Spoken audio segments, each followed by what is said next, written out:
Chapter 79. When he came to a small hall in the back with chairman rank, Sui found that there were already 5 other people sitting here.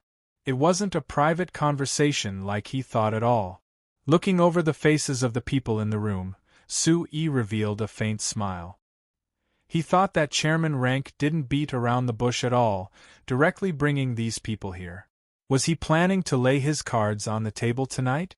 But thinking about it, whether it was Sui or the new flyer, in the eyes of chairman rank and these people, they weren't worth mentioning.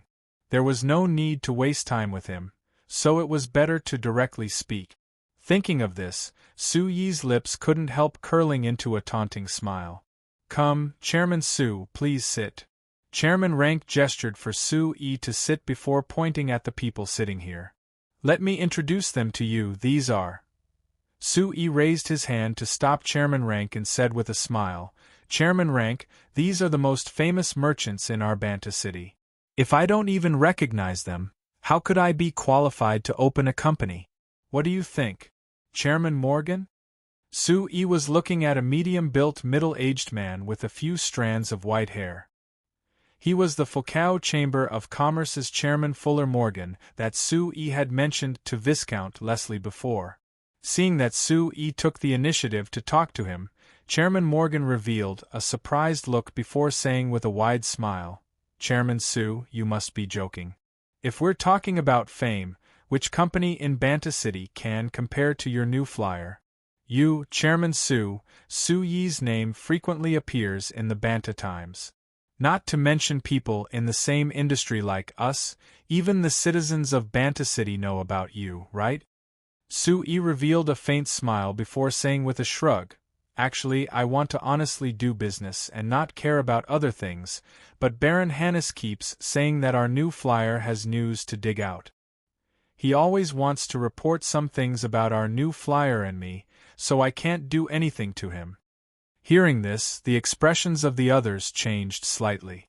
When the Banta Times was a novelty, these people didn't care that much, but when the Banta Times quickly became popular in Banta City, even selling to the 2 neighboring cities, everyone noticed the large influence this thing had. Take the new flyer for example. Because the Banta Times always reported on the new flyer's actions, the new flyer's fame in Banta City quickly soared. Not to mention everyone in Banta City knowing about it, it was the same even outside Banta City. Moreover, each time the new flyer released a new product, the Banta Times would write a detailed report. Not only did it clearly state the use of the new product, it would also praise it, saying that the new flyer's product had brought many benefits to people's lives. Like this, whether it was the nobles or the citizens of Banta City, their recognition of the new flyer was very high. Before there were people who didn't know the truth and bought imitation magic machines from other companies, but now there definitely wasn't anyone who would do this. Once someone had this idea, they would be called a fool by everyone around them. The Xinfei brand magic machines are the best. If you buy those random magic machines that came from who knows where, you'll definitely suffer a loss. This was something that everyone in and out of Banta City recognized. Moreover, even the large merchants here had bought some new flyer magic machines in their homes. Moreover, they had to admit that the Xinfei brand magic machines were much better than the imitations. The Banta Times had reported on a piece of news from Sultan City a while ago. It said that the Sultan City Leo Chamber of Commerce had learned from the new flyer to produce magic machines, but not only had there been serious quality problems with the Leo brand magic fans they made before, many people had been injured because of the blades falling off. The most recent Leo brand magic rice cooker had exploded, directly causing 1 death and 3 serious injuries in a Sultan City citizen's family. Even though the Leo Merchant Guild could be considered the largest merchant guild in Sultan City, they were also badly battered by the continuous incident. Their reputation in Sultan City had fallen to a freezing point, and even caused hundreds of people to surround the Merchant Guild. Compared to the Leo Chamber of Commerce, the magic machines produced by the new flyer hadn't had a single accident. Moreover, each Xinfei brand magic machine was very durable, so there was a low chance of a quality problem occurring. Then again, even if there was a quality problem, the new flyer had set up a so-called after-sales service center in Banta City. As long as there was a problem with the Xinfei brand magic machine, they could come here for free for a year to be repaired. This made it so that people who bought the Xinfei brand magic fans didn't have to worry about it. It was because of this clear contrast that in just 3 months, the new flyer and the Xinfei brand magic machines were deeply rooted in the hearts of the people of Banta City and the surrounding cities, receiving everyone's approval. The magic rice cooker that the new flyer released didn't have much promotion in the other cities, but the merchants of those cities took the initiative to come and sell the Xinfei brand magic rice cookers. When the people of those cities heard that the magic rice cookers were produced by the new flyer, they didn't have any doubts at all and directly bought them. The reason for this result was of course because the magic machines produced by the new flyer were easy to use and high quality, but the Banta Times had played a very important role in promoting them. The people here were all large merchants in Banta City. How could they not see this point? Morgan looked over and said to Sue with a smile, "Chairman Sue, I've heard that you have a good relationship with the Banta Times chief editor Baron Hannes?" Sue waved his hand. "It's just a normal friendship." The others couldn't help rolling their eyes at Sue in their hearts. A normal friendship? Who are you trying to fool? If it was just a normal friendship, would the Banta Times report on the new flyer for no reason? Moreover, it was always a positive report and there were no negative reports at all. It had to be known that the companies behind these people had all looked for Baron Hannes, wanting him to report on their companies, but they had all been rejected by Baron Hannes. The reason that Baron Hannes gave was that the Banta Times was focused on the new flyer and the other companies didn't have anything to report on, so they wouldn't attract anyone's attention. Of course, everyone felt that this reason was nonsense because normal people didn't know, but these people were well aware. On the surface, it seemed like the Banta Times wasn't related to the new flyer or Sue, but actually the Banta Times was inextricably linked to Sue. Not mentioning anything else, the reason why the Banta Times could print over 1,000 copies a day was because Sue had designed a new magic printing press for the Banta Times, which greatly increased the speed of printing. If it was said that Sue didn't invest in the Banta Times, no one would believe it. Chairman Morgan couldn't help giving a soft snort. "Chairman Sue, aren't you being too unfriendly like this? Even if we know that you have a good relationship with Baron Hannes, it isn't that big of a deal, right? Anyway, everyone here is an old friend of the business union and you're about to join the business union, so we're all companions. Why do you need to hide this from us?" "Friend?"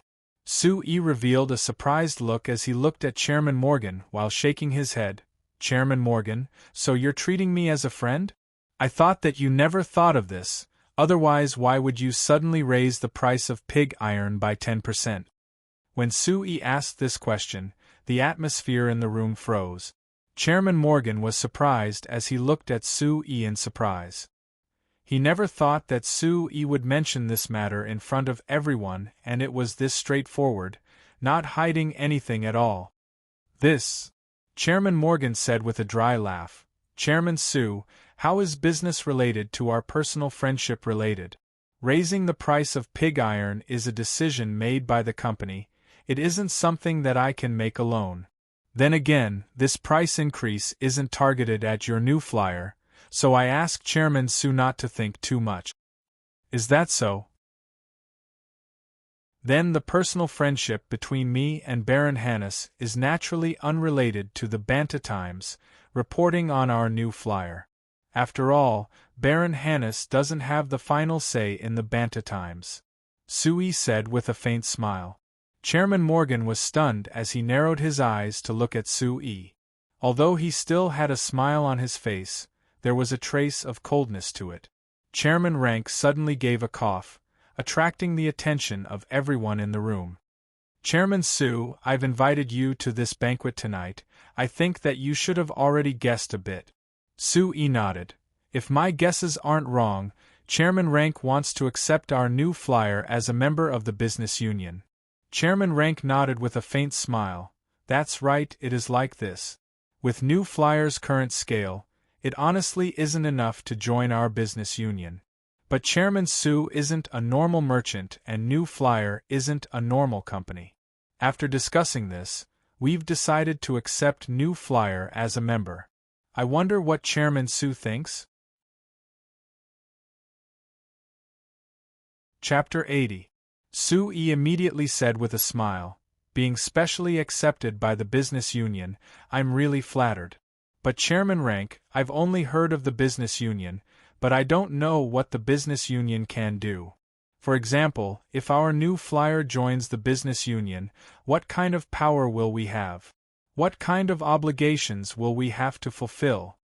Chairman Rank laughed before waving his hand and saying, Chairman Su, you don't need to be this nervous. Actually, our business union is just gathering the large companies of Banta City together, and then everyone will develop together. This is much stronger than fighting alone. Do you agree with this? Of course I agree. But Chairman Rank, what is this cooperation? Su-yi kept asking. To be specific, the companies that join the business union need to have a close relationship with each other and can't compete with each other. For example, maliciously lowering prices, stealing resources, and etc. Other than this, there will be sharing of resources and information, so there will be preferential treatment between members. For example, if your new flyer joins the business union, you can have a preferential treatment when buying pig iron from the Fulcao Chamber of Commerce. Chairman Morgan gave a slight nod. That's right. Chairman Su, if your new flyer also joins the business union, our Fulcao Chamber of Commerce will have a preferential price for the pig iron your new flyer sells. I can't give you a specific discount for now, but I can guarantee that it will be close to 5%. 5%? Su-yi couldn't help smiling. The Fulcao Chamber of Commerce could raise the price by 10% before, but now the discount was only 5%. Compared to the initial price, it had increased quite a bit. Thinking about it, Su-yi let go of this question and turned to Chairman Rank to ask, this is considered sharing resources, then what about sharing information? As for sharing information, it's much more complicated. President Rank muttered to himself for a moment, then pointed to a chubby man sitting beside him. The chubby man's smile was like that of the legendary Maitreya Buddha on Earth, and he said, let's take President Vincent's Armani Chamber of Commerce and my Serank Chamber of Commerce as an example. The Armani Chamber of Commerce's main business is the cloth business, and a portion of their high-end cloth business intersects with our Serank Chamber of Commerce's luxury goods business. Therefore, the Armani Chamber of Commerce and our Serank Chamber of Commerce will share information and understand the needs of those high-end customers. Su-yi gave a slight nod. I understand. In short, this is a sharing of resources, but this resource is customer information. Chairman Rank revealed a smile. Chairman Su really is smart. It's no wonder New Flyer can develop in such a short period of time. Chairman Rank's too much praise. But Chairman Rank, our New Flyer's current products are all magic machines and our customers are all normal customers, so we can't share any resources. Of course, if everyone here wants to buy our New Flyer's products, I can make the decision to give you a satisfactory discount. Chairman Su is joking. Chairman Rank shook his head with a faint smile. Chairman Rank shook his head. Your New Flyer's most valuable resource is not the magic machines it produces, but rather. After saying this, Chairman Rank paused before saying with a serious look, the technology needed to produce those magic machines. Chairman Su, do you understand what I mean? Su-yi couldn't help giving a cold laugh in his heart. Of course he understood Chairman Rank's meaning. According to what Chairman Rank said, the various companies of the business union had to share resources. Now that he had listed the technology for New Flyer's magic machines as a resource, it was clear that he wanted him to share this technology. Su-yi only had 2 words for Chairman Rank's idea. Shameless. That's right, shameless. On Earth, what was the most important thing for a company? Some people would say capital, some people would say talent, and some people would say management, but Sue was very clear that for a company, the core technology was the most important thing. As long as they had the core technology, there was hope for the company. Whether it was capital or talent, they could find other sources. However, once they lost the core technology, they would lose their foundation and there would be no hope for them to make a comeback. Now Chairman Rank had actually asked Sue to share the new flyer's core technology. If this was Earth, it would be strange if people didn't curse him to death. Of course, this was signs, so Sue didn't have the right to curse Chairman Rank, so he could only remain silent for now. Looking over Chairman Rank and the other 5, Sue could only see undisguised greed on their faces. Sue gave a cold laugh in his heart. Even if he already knew that today's banquet wasn't a good banquet and that these fellows wouldn't have any good intentions towards him and the new flyer, he never would have thought that these people's faces would be this open, without any disguise at all. As the business union's chairman, this Manhattan Rank directly asked Sue for the core technology. This was something that these people had already reached a consensus on. Thinking about it, Sue wasn't that surprised. Compared to these people, Sue and the new flyer were just small shrimp. If it wasn't for the fact that they had some scruples, they might have directly swallowed the new flyer. How could they waste words with him? Facing the greedy and expectant eyes of the crowd, Sue slowly said, "Chairman Rank, may I ask what technology you are referring to?" Chairman Rank chuckled. "Chairman Sue, you have to consider this yourself. Of course, as the business union's chairman, I have always followed the principle that all the members of the business union should share all their resources. This way, everyone can develop and grow together. Chairman Sue, do you agree with my point of view?" Sue couldn't help but curse shamelessly in his heart. Chairman Rank's words clearly meant that he wanted Sue to share the Shinfei Chamber of Commerce's technology. If he really did as he said, with the Chamber of Commerce behind these fellows that far surpassed the new flyer's manpower and resources, he was afraid that they would easily crush the new flyer and leave nothing behind. I appreciate this point of view. But Chairman Rank, we are all merchants. Since we've given something, if we don't receive something in return, that would be going against the principle of merchants, don't you think? Sue said. Chairman Rank instantly understood that Sue was beginning to discuss conditions. However, he wasn't surprised, rather he was filled with joy. He wasn't afraid of Sue discussing conditions. He was afraid that he wouldn't. If the discussion collapsed today and Sue turned to leave, then because of Viscount Leslie standing behind the new flyer, as well as his relationship with Baron Hines, as well as the fact that the Lord City Lord was paying special attention to the new flyer, they would have to be wary of making a move against the new flyer. It was good that Sue had the intention to cooperate with them. As long as they pulled in Sue and the new flyer, with their abilities, it wouldn't be a problem to divide the new flyer. They could also do it in a way that Viscount Leslie and the Lord City Lord wouldn't be able to find any problems with. Of course, the union's principle is to develop together. The members share things, so of course they have to receive something in return. For example, if Chairman Sue is willing to share your new flyer's technology, then I can represent the Serene Chamber of Commerce to say that we will share our Serene Chamber of Commerce's information with the new flyer. Moreover, we can help the new flyer enter the jewelry industry. What do you think? Sue could only give a cold laugh in his heart again. Share information on the mines? Lead them into the jewelry industry? What a joke. The new flyer didn't have any foundation in the jewelry industry, so what if they had information on the mines? Those mines were definitely in the hands of the large nobles of the Lampari kingdom. Without a strong relationship, they couldn't mine them at all. As for leading them into the jewelry industry, that was even more nonsense. The new flyer didn't have any understanding of this industry and didn't have any customer relationship. Even if they could make jewelry, they definitely wouldn't be able to sell it. Chairman Rank's words didn't sound bad, but he was clearly digging a large hole for Sue to jump in. If Chairman Sue is willing to agree, I will do my best to have the company agree to lower the price of the pig iron sold by the new flyer by 10%, making it cheaper than before. Chairman Sue, what do you think? Chairman Morgan on the side added. After the two of them spoke, the other four also spoke up. They gave Sue a series of preferential conditions, which could be described as a deluge of heavenly flowers. However, Sue's expression didn't change at all.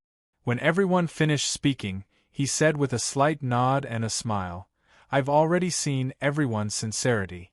It isn't a problem for me to share the technology for making magic machines." Seeing the looks of joy on everyone's faces, Sue gave a laugh before changing the topic. "But I feel that these conditions aren't that good. Can we change them?" Chairman Rank made an inviting gesture to Sue. "If Chairman Sue has any other ideas, please tell us. We're all friends of the union, so we can talk about anything." "Alright, I have a plan here, please take a look."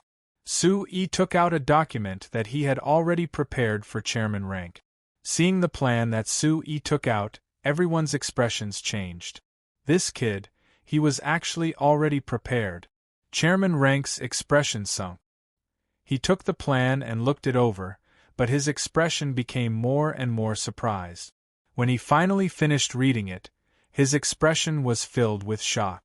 He raised his head to shake the plan in his hand and asked Sue, "Chairman Sue, is this your real idea? It's that simple?" Sue gave a shrug. "It's that simple." Chapter 81. The wheels of the carriage rolled over the stone slabs on the road, producing a series of light clattering sounds that spread out into the night. The inside of the carriage was as quiet as the night outside. For some reason, the usually lively Akali had remained silent ever since she boarded the carriage, her head lowered as if she was thinking about something. On the other hand, Sue leaned against the carriage with his eyes closed, a trace of exhaustion on his face. On the surface, his first meeting with President Rank and the others could be considered a happy ending. Both sides were satisfied with the outcome of the meeting. However, Sue was very clear that it wasn't easy to achieve this result. From the way President Rank and the others acted, it was clear that they had already planned to swallow New Flyer whole. However, their table manners were too ugly. They hadn't even waited for Sue to agree to join the trade union and had already proposed that he share New Flyer's technology. If Sue didn't have other plans, he would have slammed the table and left on the spot. Thinking of the joyful expressions President Rank and the others had when they heard that he had agreed to the transfer of technology, Sue couldn't help but sneer. These fellows had made it sound so good to him, claiming that as long as he agreed to let New Flyer join the trade union, he would enjoy many benefits and enjoy many preferential partnerships with the other trade unions. However, if one analyzed it carefully, they had clearly dug a big hole for him to jump into. If Sue really was that stupid and shared all the technology of the Frestec Chamber of Commerce, with the difference in strength between the Frestec Chamber of Commerce and those large companies, it wouldn't take long for them to swallow them up. Thinking of this, Sue felt that it was a little strange. Since these fellows were the presidents of large trade unions, they naturally wouldn't be so shallow.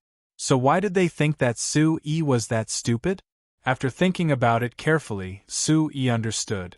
These fellows didn't think that Sue was stupid, but they definitely felt that the conditions they proposed were a large temptation for Sue. For Sue and New Flyer, being able to join the trade union was already an honor, and being able to cooperate with these large companies was incomparably lucky. If it was any other small company like New Flyer, they wouldn't reject this kind of temptation. But they never would have thought that Sue's vision for magic machines far surpassed anyone in signs. His dream was to create a complete industrial system in signs, so how could he be tempted by this small temptation? These fellows had dug a large hole for Sue to jump in, but they never would have thought that Sue would actually dig a large hole for them. The plan that Sue took out in the end was very simple in Chairman Rank's eyes, because in this plan, Sue proposed that New Flyer would share the magic fan manufacturing technology with all the members of the trade union. If the other member companies wanted to make magic fans, New Flyer would provide technical support and help the other members build a complete production line for magic fans. The only condition that Sue proposed was that for every magic fan that the other members sold, they would have to pay 5 silver coins to New Flyer. Compared to the price of 2 gold coins per magic fan and the profit of over 1 gold coin, 5 silver coins was almost negligible. So Chairman Rank was very surprised because he felt that Sue's condition was too simple. Of course, he was clear that asking New Flyer to transfer the magic machine technology was a very excessive matter, so Sue would definitely raise many conditions. But he never would have thought that Sue would only raise such a simple condition. To Chairman Rank, Sue's plan meant that New Flyer was giving up on the magic fan market. This was because as long as the Frestec Chamber of Commerce shared the magic fan technology, with the strength of the companies here, they could easily squeeze the Frestec Chamber of Commerce out of this market. Even if with this condition, New Flyer could earn 5 silver coins for every magic fan they sold, compared to the large profit of the magic fan itself, this 5 silver coin profit could only be considered the soup after all the fat was taken away. After seriously looking over Sue's plan and asking Sue about it, Chairman Rank and the other 5 chairmen of the large companies immediately showed great enthusiasm for Sue's plan, and Chairman Rank immediately announced that New Flyer would be accepted into the business union. Although Sue had only handed over the magic fan technology, these people understood that Chairman Rank wanting Sue to hand over all the magic machine technology at once was like a lion opening its mouth. Even if Sue was a fool, he wouldn't agree. Now that he could hand over the magic fan technology, it could be considered a very important first step. With this first step, there would be a second step and a third step. Anyway, Sue had already joined the business union, so there would be plenty of time and opportunities to slowly swallow all the technology that New Flyer had. When they clinked their glasses in the end, Chairman Rank and the others were very happy, but Sue's smile was even happier. These fellows thought that they had gained a large advantage by handing over the magic fan technology, but they didn't know that in Sue's eyes, they had already fallen into the hole that Sue had dug for them. Actually, before these fellows, there was already a company that had obtained the magic fan technology, which was Saltan City's Farsak Chamber of Commerce. With the help of New Flyer, the Farsak Chamber of Commerce had already built a complete magic fan production line.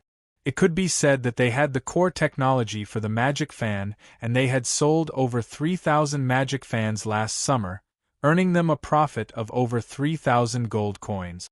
This was also under the strong suppression of the Leo Chamber of Commerce. Now that the Leo Chamber of Commerce had several serious quality problems, the Farsak Chamber of Commerce's magic fan sales would definitely increase next year. On the surface, the Farsak Chamber of Commerce that had the magic fan could be said to have gained a stable profit from the magic fan technology they obtained from New Flyer. It seemed like New Flyer had lost a large portion of the Saltan Chamber of Commerce's market because of this. But in Sue's eyes, it wasn't like this at all. The Farsak Chamber of Commerce's magic fan production line was completely based on the production magic machines that New Flyer sold to them. Just by selling these production magic machines, New Flyer had already earned several hundred gold coins from the Farsak Chamber of Commerce. Compared to selling them, the maintenance and repair of these production magic machines brought even more profit to New Flyer. The more important thing was that because the Farsak Chamber of Commerce used the magic machines provided by the Frestec Chamber of Commerce, the magic fans produced by Chairman Farsak could only be under the standards set by the Frestec Chamber of Commerce.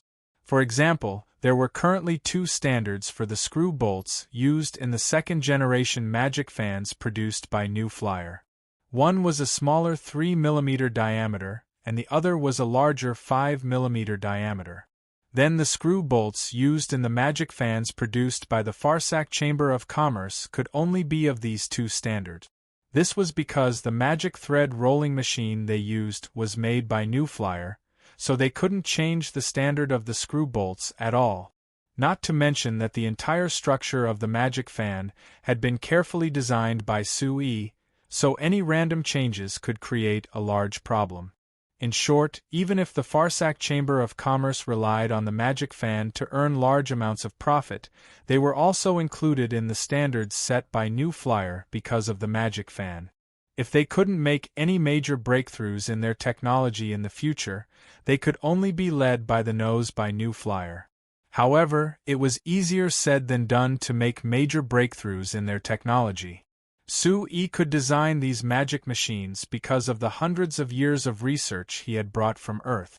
The signs didn't have this foundation before, so how could they compare to Sui in this aspect at all?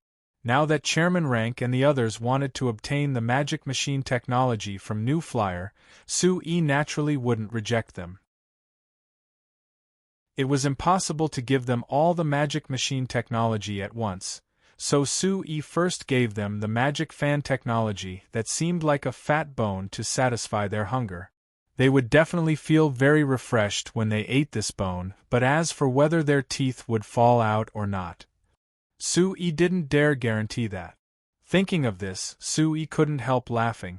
Akali on the side had her head down thinking about something, but when she suddenly heard Sui's strange laughter, she couldn't help looking at Sui and asking in a confused voice, "Sir Chairman, what are you suddenly laughing about?" It's nothing, I was just thinking about something." Sui came back to his senses and rubbed his face. He looked at Akali and suddenly remembered that this little girl hadn't said anything the entire time, so he couldn't help feeling a bit strange. "That's right, what are you thinking about? Being silent the entire time isn't like your style." Akali opened her mouth and suddenly gave a sigh. She lowered her head and after a while, she said in a muffled voice, "Sir Chairman, I just suddenly felt that my life is too different from those rich people's, but I also envy their lives. What do you think I should do?" Sui couldn't help but laugh. It seemed that Akali had been stimulated at the banquet.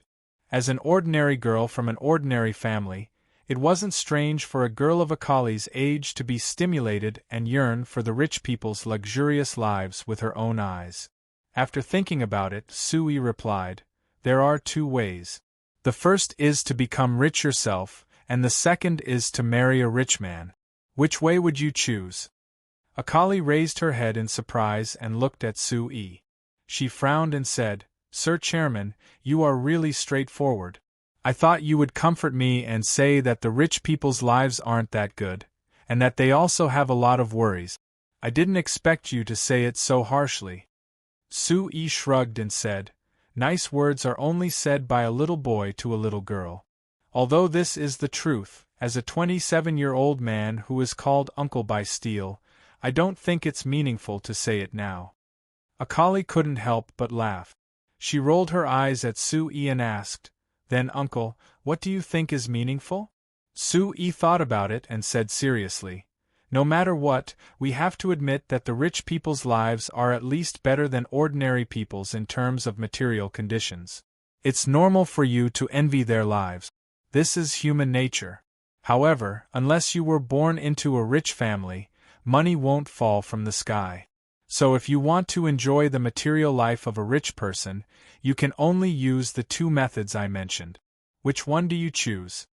Akali rolled her eyes and suddenly gave Sui a sweet smile. "Sir Chairman, can I marry you?" Chapter 82. 2 days later, Cambi finally brought 100 dwarves from the Angola tribe to Banta City.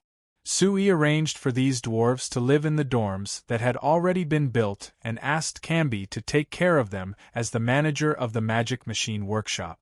At the same time, he asked Cambi and the 100 dwarves from the Norma tribe to familiarize them with the work of the magic machine workshop as soon as possible, so that they could start working as soon as possible.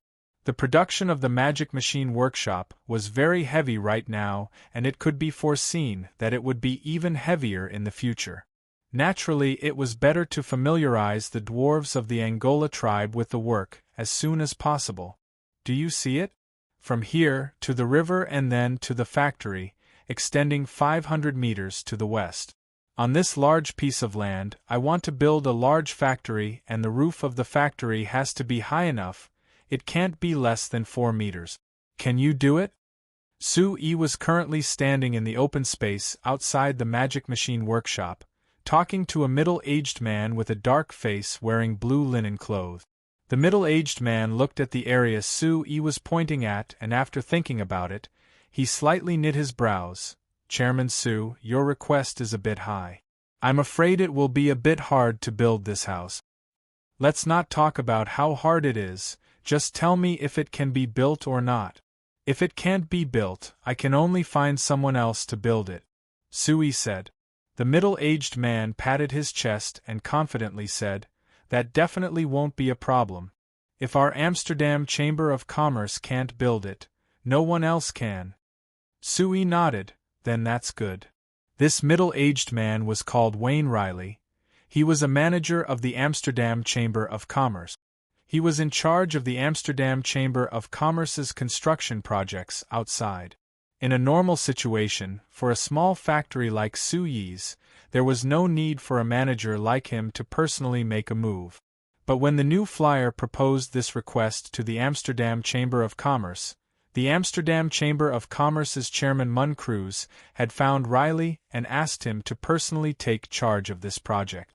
Based on Chairman Cruz's serious attitude, Riley knew that Sir Chairman placed great importance on this new flyer. So when he faced Sue, he was very polite and even respectful. Manager Riley, I want this factory to be sturdy enough because when the time comes, there will be over 400 to 500 workers working inside.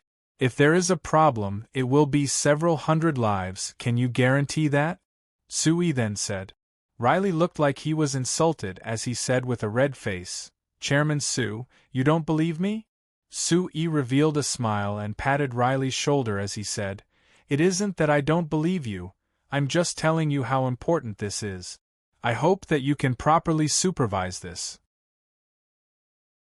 Whether it is the materials or the workmanship, I want the best, so money isn't a problem. Do you understand what I mean? Riley forcefully nodded. Relax, Sir Chairman Cruz personally told me that I have to be careful when building this. There can't be any mistakes, of course I'll pay attention. Sue laughed. Very good, Chairman Cruz is my good friend, I believe in his promise. Seeing Riley begin to survey the area according to his gestures, Sue looked into the distance and knit his brows. When he first rented this hectare of land from Viscount Leslie, Hines felt that it was too big. With the size of the new flyer at the time, they didn't need such a large piece of land. Only 1 hectare was enough. Sue had rejected Hines's idea back then. He was very clear that with the development of the new flyer, the factory would need more and more land, so 1 hectare wasn't enough. However, even Sue never expected that the new flyer would develop this quickly. Once the magic machines appeared, they were welcomed by Banta City and the surrounding cities. Now that the new flyer received more and more orders, naturally they had to expand the factory. Sue thought that 1 hectare was enough at first, but looking at it now, it didn't seem like it was enough. The Household Magic Machine Workshop led by Hines was fine because the household magic machines were small machines that didn't take up that much space. But the Magic Machine Workshop led by Camby and the other dwarves was completely different. Even if it was the small magic harvester and the other magic machines with the word small, any one of them took up several times more space than the magic fan or the magic rice cooker, not to mention the magic machines that took up even more space. So Sue's first choice was to expand the Magic Machine Workshop. According to the current output of the Magic Machine Workshop, as well as the large demand they would face in the future, Sue directly expanded the Magic Machine Workshop by 10 times. If the new workshop was finished and he could recruit enough craftsmen, the output of the workshop would increase by more than 10 times. At that time, not only would he be able to satisfy the needs of Banta City and the surrounding cities, he would be able to spread the influence of the new flyer to even further cities. What Sui was looking forward to the most was meeting the king. 2 days ago, the City Lord had sent someone to inform Sui that the king was very interested in the agricultural magic machines of the new flyer and had decided to summon Sui. When Sui went to Anvilmar City to participate in the Sorcerer's Guild certification exam, he would immediately report and wait for the king to summon him. Sui had already lived in the signs for 3 years, so he was very clear on the importance of agriculture on the continent that didn't have high productivity.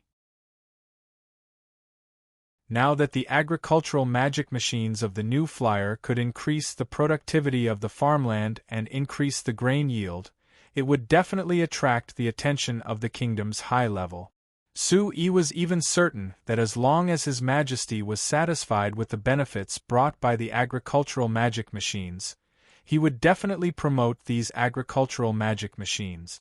At that time, New Flyer would receive large amounts of orders for the agricultural magic machines. If they didn't prepare ahead of time, if they couldn't fulfill the king's request, not mentioning the fact that New Flyer would miss a good opportunity, it might even turn into a bad thing.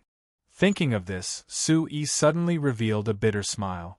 Heinz always said that he was thinking too far ahead, but Heinz didn't know that if he didn't think too far ahead, how could it be easy to create a complete industrial system on the continent that didn't have any foundations?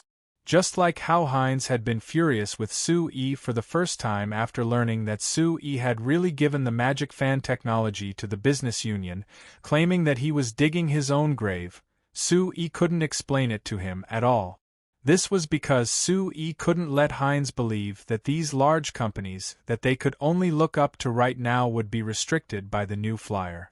He also couldn't tell Heinz that the other important reason for doing this was that he wanted more people and powers on the continent to invest in the magic machine industry, helping him create an industrial system. Heinz couldn't understand Sui's thoughts, and no one else in Signs could understand his thoughts. So even if Sui wanted to open his mind and tell Chairman Rank and the others that he could even share all the technology he knew, hoping that everyone could create an industrial system together and create a better future, he could only keep these thoughts in his heart. He could only scheme against Chairman Rank and the others, afraid that the weak new flyer would be swallowed up by these giants. I've suddenly found that I have a tendency towards masochism? Sui couldn't help giving a self-deprecating laugh. After laughing, Sui took a deep breath and forcefully slapped his forehead. He shook his head and threw out these chaotic thoughts that had suddenly appeared in his mind. Although it was very difficult, since he had already set his goal, he had to take it step by step. If he couldn't even learn a little bit of mechanical toughness, then what qualifications did he have to be a mechanical engineer? Suddenly, there was the sound of hurried footsteps behind him. Sui turned around and saw Alex rushing over with a blueprint in his hand. "Chairman, a guest is looking for you." Alex stood in front of Sui and handed the blueprint in his hand to Sui. "This guest is very strange. She didn't even want to show her face. She only told me that if I gave this to you, you would go see her." Sui took the blueprint and glanced over it. He laughed. "She came so quickly. It seems like she's in a hurry." He raised his head and asked Alex, "Where is the guest? Where is she?" "She said that she didn't want to see anyone other than the chairman, so I arranged for her to wait in the office." Alex replied, You did very well. Go back to work. I'm going to see this guest." Alex looked at Sui and hesitated a bit. He said with some worry, "Chairman, this guest is very strange. I think it's better if you don't go see her alone. If something happens..." Sui laughed and stared at Alex. "Did you forget that I'm also a magician? But your magic level isn't..." Alex said half of his sentence and quickly closed his mouth.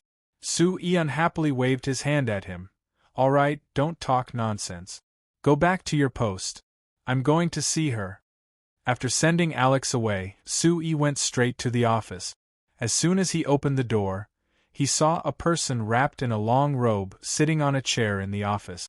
Even though she was facing the office door, her head and face were covered so tightly that it was impossible to see her face clearly. Sue looked over this person and said with a smile, "Didn't you say that you don't believe in humans, dear Miss Agnes?" Chapter 83. The mysterious guest stood up and took off the hood covering her head, revealing a beautiful face with a trace of heroic spirit as well as a pair of long pointed ears. It was the female elf Agnes that Sue had seen in the Angola tribe last time. "I still don't believe in humans right now." Agnes didn't seem to hear the teasing in Sue's voice as her face remained calm. "If it wasn't for the elders saying that the blueprint you gave could help solve our tribe's problem, I wouldn't have been sent here." Sue revealed a smile and didn't waste any more time on meaningless words. He asked Agnes to sit down again and poured her a cup of cold water according to her request. Then he sat down in front of her and took out the blueprint that Alex had just seen. This blueprint was the one that Sue had left with Chief Monto when he left the Angola tribe, telling him to give it to Agnes. So when he saw this blueprint and heard from Alex that this guest wasn't even willing to show her face, Sue immediately guessed that this guest should be Agnes. "Young Miss Agnes, based on your meaning, not only did you see this blueprint, you even brought it back to your tribe's elder to see?" Sue asked. "Yes. After the elder saw it, he felt that the method you mentioned had a high possibility, so he had me ask you about the specifics of this method. What needs to be done?" Agnes said with a nod. Sue took the blueprint and looked it over. He thought that the plan he had provided was based on many similar cases on Earth, so of course it had a high possibility of being done. "I'm very sorry, young Miss Agnes, I'm afraid I can't tell you the specifics." Sue shook his head. "I only heard about some of the difficulties you encountered from Patriarch Monto, and then I gave you a rough solution based on my own experience. However, because I don't know the specific situation, I can't give you a more specific solution. Unless I can go and inspect it, I can't be sure of what to do." Agnes was silent for a bit before asking, "Your meaning is that you want to go to our tribe to see the specific situation?" "That's right," Sue said with certainty. Agnes was silent for a bit before shaking her head. "I'm afraid that's not possible. Our tribe hasn't had a human enter for several hundred years, and we don't welcome humans." "Then I can only helplessly help." Sue spread his hands and helplessly said, "Young Miss Agnes, I think you have to admit that solving the problem of the river is a large project. I can't give you a specific solution based on my imagination. If you won't even let me inspect it, then I can only apologize." Agnes was silent for a bit before suddenly standing up. She reached out her right index and middle finger to her chest and gave a slight bow to Sue. "Since it's like this, then I'll be leaving." After saying this, Agnes didn't even turn her head as she walked out. Sue opened his mouth and wanted to call out to her, but he gave up after thinking about it. The elves had this kind of personality. Even if he called Agnes back, it wouldn't change her mind, so it was better to let the elves decide for themselves. Anyway, Sue wasn't worried about this matter, the ones worried were the elves. After thinking about things in the office for a bit, Sue stood up and left the office. He gave manager Riley some requests for the new factory before sitting in a horse carriage and heading to a small courtyard in the north of Banta City. When he walked into the small courtyard, Sue heard Baron Hannes' angry roar. "Miller, move faster. If we can't finish all the manuscripts before dinner, we might not be able to sleep tonight." McCorvey stopped standing there in a daze. "Why aren't you quickly printing the manuscripts that have already been prepared? What are you just standing here for?" "Megan, are those fellows collecting the news not back yet?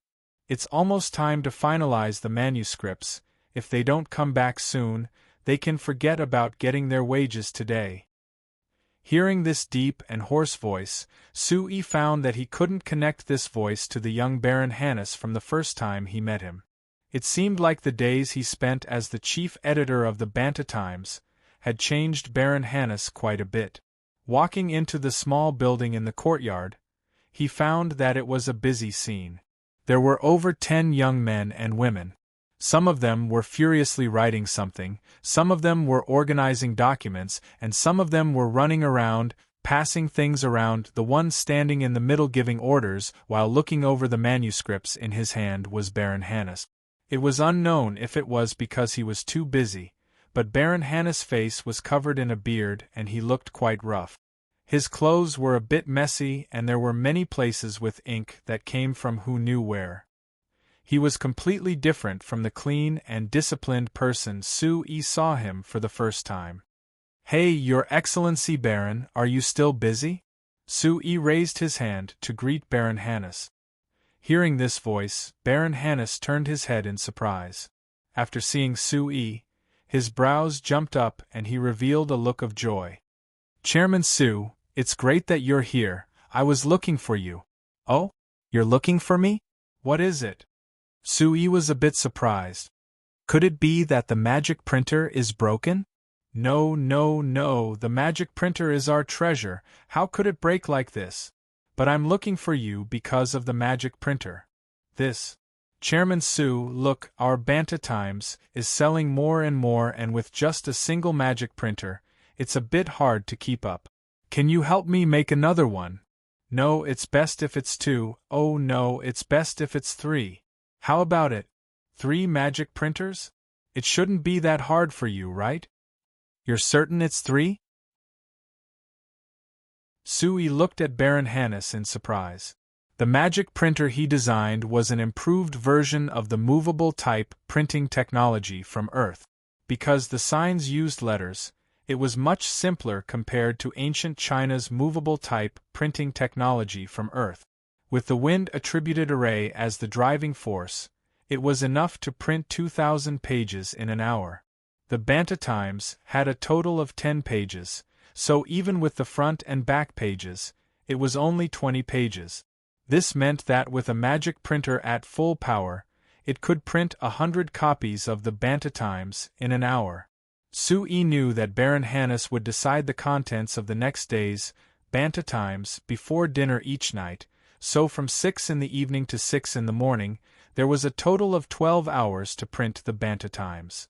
Even without the rest time and some unexpected time consumption, there was enough time to print 1,000 copies of the Banta Times.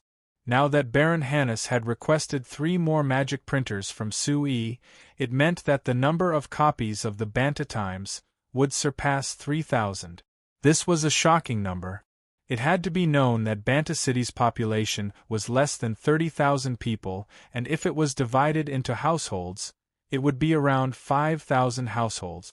With the education level of the people of Banta City, it was impossible for every household to buy the Banta Times. It would be good if they even bought a tenth of it, so a single magic printer was enough. "That's right, there are 3 of them." Baron Hannes nodded with certainty. Baron Hannes nodded with a confident look. "Sui, you haven't been here in a while, so you might not know this. Right now, the Banta Times is selling close to 1,000 copies in Banta City each day, and I've already sent people to set up a store in each village. Even if each village can only sell 1 or 2 copies each day, it is clearly increasing. I'm certain that it won't take long before the villages outside the city sell many copies of the Banta Times. Because there are more people outside the city than inside the city, perhaps the sales of the Banta Times outside the city will break 1,000 copies in the future. This isn't enough for you to request 3 magic printers at once, right?" Sui said in a confused voice. Baron Hannes laughed. "Sui, do you know that other than the Banta Times, I've also opened 2 branches in Saltan City and Karma City?" Sui was stunned as he said in a surprised voice, "It's this fast." Baron Hannes revealed a proud smile. "It's this fast. If nothing unexpected happens, I guarantee that within a week, the Sultan Times and the Karma Times will be published. When that time comes, I'll know these 3 cities like the back of my hand. Moreover, just watch, I'll spread these newspapers to every corner of the Lampari kingdom, even spreading them all over the signs. Seeing Baron Hanna's proud and energetic appearance, Sui couldn't help sighing in his heart. When he saw Baron Hannes for the first time, Sui thought that he was just a normal noble with a good upbringing. He never thought that after he showed his gossipy side and Sui helped him create the Banta Times, he would suddenly change. He would become this passionate journalist who also had the energy of a normal person. The reason why the Banta Times could develop this quickly was because Baron Hannes had invested a large amount of effort into it. With his family's background and connections, Baron Hannes didn't meet any unexpected obstacles when establishing the Banta Times. This novel thing was naturally welcomed by countless people, so it could develop to this point in a short period of time. Actually, Hannes, the name of the newspaper isn't just the newspaper. You can call it the Sultan Times or the Karma Herald or other names. Sui gave a small suggestion at the right time.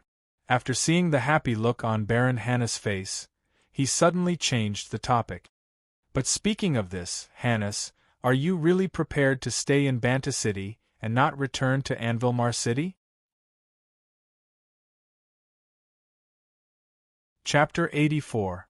Hearing this question, the excited look on Hannes' face froze. After a while, he slumped down like he was discouraged. Sui, I thought that you were here to cheer me on, but I never thought that you would bring up this dampening topic. Baron Hannes seemed like he was suddenly tired. He found a chair to sit in and waved his hand with an annoyed look. Leslie and Sir Count have already talked to me about this matter, urging me to return to Anvilmar City. There are also people from my family who have come to urge me, but when I think about how I have to stay in that boring city of Anvilmar City all day, breathing the heavy air and facing those lifeless people, I can't think of going back at all. After saying this, Baron Hannes paused and took a deep breath. He looked out the window with a look of intoxication. Think about it, life here is so good. Although I don't sleep as much and I don't eat as well as I do at home, I'm filled with passion every day, and I feel like my entire body is filled with energy. Since I was young, I've never found anything that could make me this excited, making me throw myself into it. I even feel that the things I'm doing right now should be a great undertaking that I can devote my entire life to. Compared to this, whether it is being a hypocritical politician or being a rotten merchant, I feel that it is better to just die. Sui, do you know that just the day before yesterday, our Banta Times reported on a piece of news outside the city? It was about a small noble who raped the daughter of a normal farmer, and in the end, the farmer's daughter committed suicide by jumping into a river out of shame. According to normal circumstances, this matter would have been suppressed like this. Nothing would have happened to that small noble, and that pitiful girl would have died for nothing. But now that this matter has been reported by our Banta Times, Sir Count was filled with rage after seeing this. He sent people to capture that small noble and gave him 20 lashes according to the rules of the royal parliament, as well as making him compensate the farmer's family with 30 gold coins. I can say that if it wasn't for our Banta Times upholding justice, this matter definitely wouldn't have been handled this well. Looking at Baron Hannes' righteous expression, Sui could only smile bitterly. 20 lashes and a compensation of 30 gold coins was considered to be upholding justice? Good processing results were obtained? That was a human life we were talking about. However, Sui knew that Baron Hannes was right. This was the reality of signs. The status of nobles was far higher than that of commoners. Even if nobles raped commoners, they would only receive such a punishment. If it wasn't for the Banta Times reporting this and attracting the attention of City Lord Samo Count, this small noble wouldn't have been punished at all. Su-yi was powerless to change this reality, so he could only remain silent. Compared to Su-yi's silence, Baron Hannes became more and more excited. He began to tell Su-yi about the various things that the Banta Times had done during this time. There were things like exposing a small noble for upholding justice, as well as the news of a commoner's son being filial to his disabled parents, as well as some information that the Lord City Lord had revealed through the Banta Times.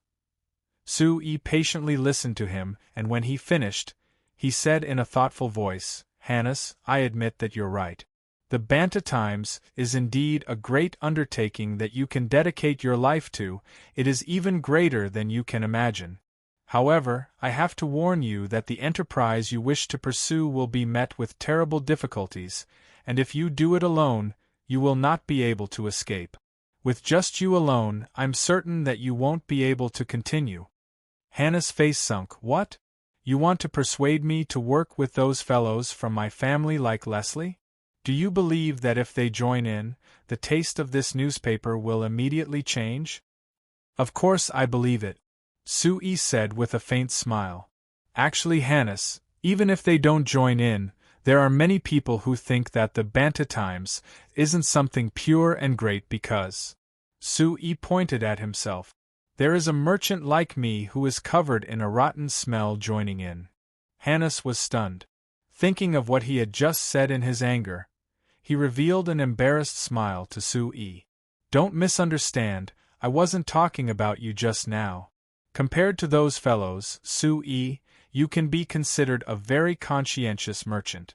Last time your new flyer released the farmer support plan that changed the lives of the 23 families that joined the plan.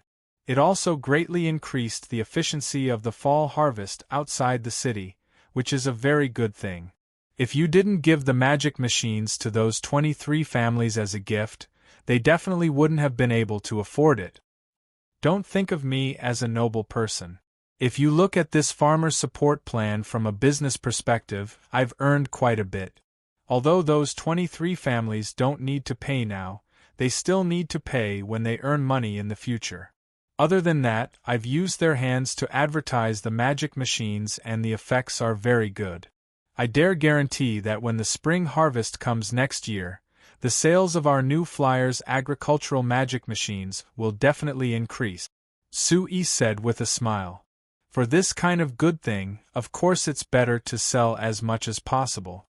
Hannes laughed as he said, "I even hope that your agricultural magic machines can be seen in every farm in our Lampari Kingdom. Like this, our Lampari Kingdom's people won't need to worry about food anymore." Seeing that Baron Hannes was immersed in his youthful fantasy, Su-yi helplessly shook his head and decided to pull him back. "Let's return to the previous question. You say that I'm different from other merchants, but other people don't think this. Everyone who reads the Banta Times will find that the Banta Times always reports the matters of our Frestek Chamber of Commerce. To them, this is advertising for our Frestek Chamber of Commerce, which means that the Banta Times is opened by our Frestek Chamber of Commerce." "Who's talking nonsense?" Baron Hannes said angrily. Baron Hannes angrily said, "Is it the other companies in Banta City? Those disgusting fellows, they don't know at all. If it wasn't for you stopping me, I would have reported more about your new flyer. Because in my opinion, the magic machines your new flyer produces are things that can change people's lives. Those fellows only know how to envy your achievements, but they can't see the true value of new flyers' products. They are simply short-sighted." Su-yi had a bitter smile as he stopped Baron Hannes from exploding again. He said with a serious look, "Let's not talk about why they say this first, this is the truth. Hannes, even if I admire you for insisting that the Banta Times remain independent, you have to admit that it is impossible for you to not be influenced by anyone or anything. Then do you think that in a situation where you have to make a choice, would you rather keep the newspaper in your control or let it go out of your control?" Baron Hannes was a large noble after all. Although he was a bit idealistic, that didn't mean he was naive. After hearing Su-yi's question, He thought about it with a sunken face before giving a nod. Sue, I understand what you mean. But how is this related to you urging me to return to Anvilmar? Sue said with a laugh, of course it's related. Hannes, if you don't return to Anvilmar, how long do you think the Anvilmar Times will appear in Anvilmar? Hannes gave a cold snort. Although those old fellows are slow in making decisions, they definitely won't let go of this chance. Even if I don't go back, I dare guarantee that they will create the Anvilmar Times within the year. That's right. Since it's like this, why don't you go back early and use your advantage of being more familiar with the newspaper to be a step ahead? Sue honestly said. I think that you should be very clear that the newspaper is the same as the news. The first to appear will always have the advantage. You can't control the situation in Anvilmar, so you can try to influence it. Even if you aren't willing to rely on your family's strength, you have to admit that your family's strength is much stronger than you alone. Being able to control the Anvilmar Times in your family's hands is much better than being controlled by other families, right? Hannes lowered his head to think for a bit before looking at Sue with a strange expression. Why are you so concerned about this matter? To be honest, you are only a small merchant right now. No matter what, this matter shouldn't be related to you, right? Why shouldn't it be related? Sue Yi's eyes opened wide in an exaggerated manner. Hannes, did you forget? The magic printing press was developed by our new flyer. As the chairman, of course I have to open up a market for my company's product. Think about it, if there were newspapers in Anvilmar City, there would be newspapers in the entire Lampari Kingdom, even the entire signs would have newspapers. At that time, our Shinfei brand magic printing press would be able to sell countless copies. How much money would I earn? Hannes snappily rolled his eyes at Sue. It seems like I was wrong. You're no different from those fellows, you're also a disgusting fellow who is covered in the stench of money. Sue laughed and didn't care at all before asking, then Your Excellency Baron Hannes, who is filled with justice, are you willing to return to Anvilmar City and use the Anvilmar Times to change that rotten city? Hannes turned his head and looked around the room before giving a deep sigh. I will go back, but I will come back here. This is where my roots are, so even if I return to Anvilmar City, I will only be a passerby. After pausing, he asked Sue, I've heard that you'll be going to Anvilmar City to participate in the Sorcerers Guild's certification exam. Sue nodded. All right, I'll go with you when the time comes. I'll take advantage of the remaining time to take care of my matters here. Sue gave a shrug, showing that he had no objections. Chapter 85. After leaving the Banta Times office, Sue went to the research facility in the west of the city. After knocking on the door, the one who opened it was Evita and not a collie who chose to live on the first floor. Seeing Sue, Evita's expression was a bit surprised and a bit happy. Chairman, why are you here? Sue pointed at his stomach and said with a smile, Vivian's school is organizing an autumn excursion today, so there's no one to cook for me. I don't want to eat at a restaurant, so I came here to freeload. Am I not welcome? Evita revealed a faint smile. Of course you're welcome, please come in. Sue shook his head with a smile. If it was a collie, she would definitely tease him. Evita's personality was completely different from a collie's, she was much calmer. After looking around, he didn't see a collie, so Sue casually asked, Where's a collie? She went out today. Evita replied. Went out? Sue was surprised. What? Did she have something to do? Evita revealed a faint smile. Sir Chairman, did you forget that today is Sunday? You said that you would give us a break every Sunday. Right, I forgot. I even said that I wanted to see your research progress. Sue patted his forehead. He really was too busy, he even forgot the day of the week. Looking at Evita, he noticed that she was wearing an apron made of coarse cloth. Since it's Sunday, why are you still wearing this? Could it be that you're still working? Speaking of work, Evita's eyes lit up. Chairman, I've made some new discoveries that I want to study with you. You came at the right time today. Do you want to take a look at my new discovery? New discovery, what is it? Is it the magic air conditioner? Sui asked. Seeing that it was about to enter winter, Sui had recently given Steele's group a new task, which was the new version of the magic air conditioner. The first magic air conditioner was a single cooling air conditioner for summer, and now that the weather was getting colder, what Sui had them study this time was the variable temperature magic air conditioner. Of course, the first thing to be solved was the problem of the heating magic array. But Evita shook her head. No, it's about the magic lamp. Sui was a little surprised. So fast? It's only been a few days, and you've already solved the problem of the flashing thunder array's continuous output? Evita shook her head. Although we have made some progress, we can't really say that we've solved this problem. I'm talking about another new discovery. Then what is it? Sui asked, puzzled. I'm afraid you won't understand if I just tell you. Let me take you there. Evita waved at Sui and walked towards the stairs to the second floor. Sui hesitated a bit before understanding. With a self-deprecating laugh, he followed her.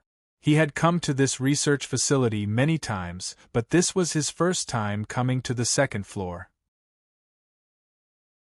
Compared to the mess on the first floor, the space on the second floor was incomparably tidy. At a glance, no matter what it was tidy and tidy. Even the various experimental materials on the workbench were meticulously arranged, and there was no sign of disorder. Other than this, Evita had even placed several pots of plants in the space that wasn't considered spacious. Even though it was already winter, these pots of plants were still green, adding a bit of vitality to the room. Sui looked around and saw several decorations that should be made of cloth hanging on the wall. Even if the material was simple, the design was exquisite and there was a bit of cuteness in the design.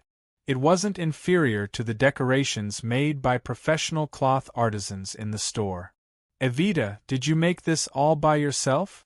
Sui pointed at the flower on his right that had been forcefully pieced together as he spoke. A blush appeared on Evita's face as she lightly nodded. You really are clever with your hands. Sui praised and then laughed. Only you can make these things. If it was a collie or steel, I really can't imagine. Evita's face became even redder. She wanted to defend a collie and steel, but she found that she couldn't do so. With their personalities, how could they bear to use pieces of cloth to make these complicated decorations?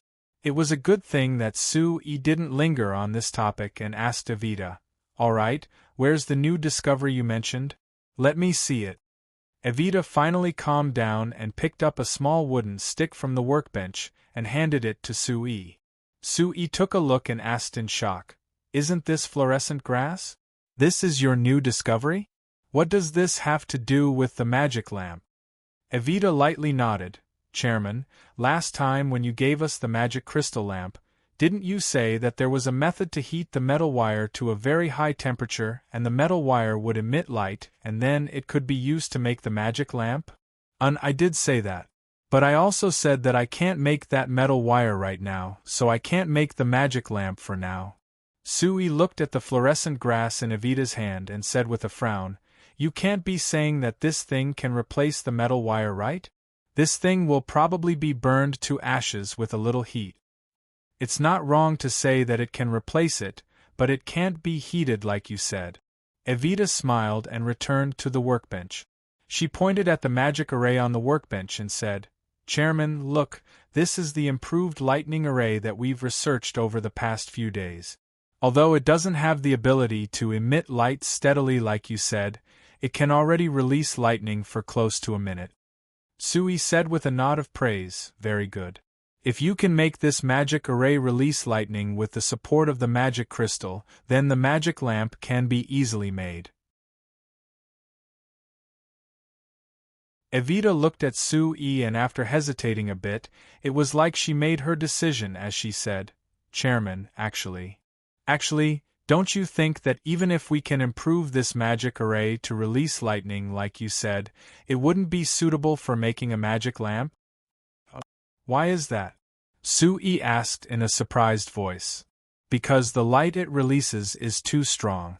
Akali and I tested it at night before. The lightning released by this magic array could light up the entire room, but the light was too strong and we couldn't even open our eyes. I think that if we make it into a magic lamp, it wouldn't be practical, right? It's like this. Sui thought for a bit before slowly nodding. You do make a bit of sense, but I don't think this problem is hard to solve. We just need to lower the might of the magic array and weaken the intensity of the lightning. I'm afraid that's not possible. Evita shook her head. We asked His Excellency Great Magician Camilla, and His Excellency Great Magician said that thunder magic is a high-level wind magic, so there is a requirement for the strength of the elemental magic. This flash thunder array can only release lightning without the might of the lightning, so it is a failed thunder magic array. However, it is still a thunder magic array, so there is a requirement for the strength of the elemental magic. This flash thunder array has already lowered this requirement to the minimum. If we lower the might of the magic array, it will completely fail and we won't even be able to release lightning. His Excellency Great Magician said this. Sui knit his brows. He could only grasp fourth-level magic right now and didn't understand high-level thunder magic at all. Of course he could only listen to His Excellency Great Magician's professional opinion. Then according to what Great Magician Camilla said, wouldn't this magic array be completely useless? It can't be said that it's useless. Look, Chairman. Evita raised the fluorescent grass in her hand with a smile before placing it in the center of the magic array. As Evita's finger touched the magic array, a trace of magic was injected into it. The magic array flashed with a faint blue light and was instantly activated. Sui stared at the changes in the magic array and felt the elemental magic continuously gather in the center of the magic array. In the blink of an eye, large amounts of elemental magic had been condensed in the center of the magic array. According to Evita's demonstration from before, at this time, there would be a bolt of lightning in the center of the magic array that would release a bright light.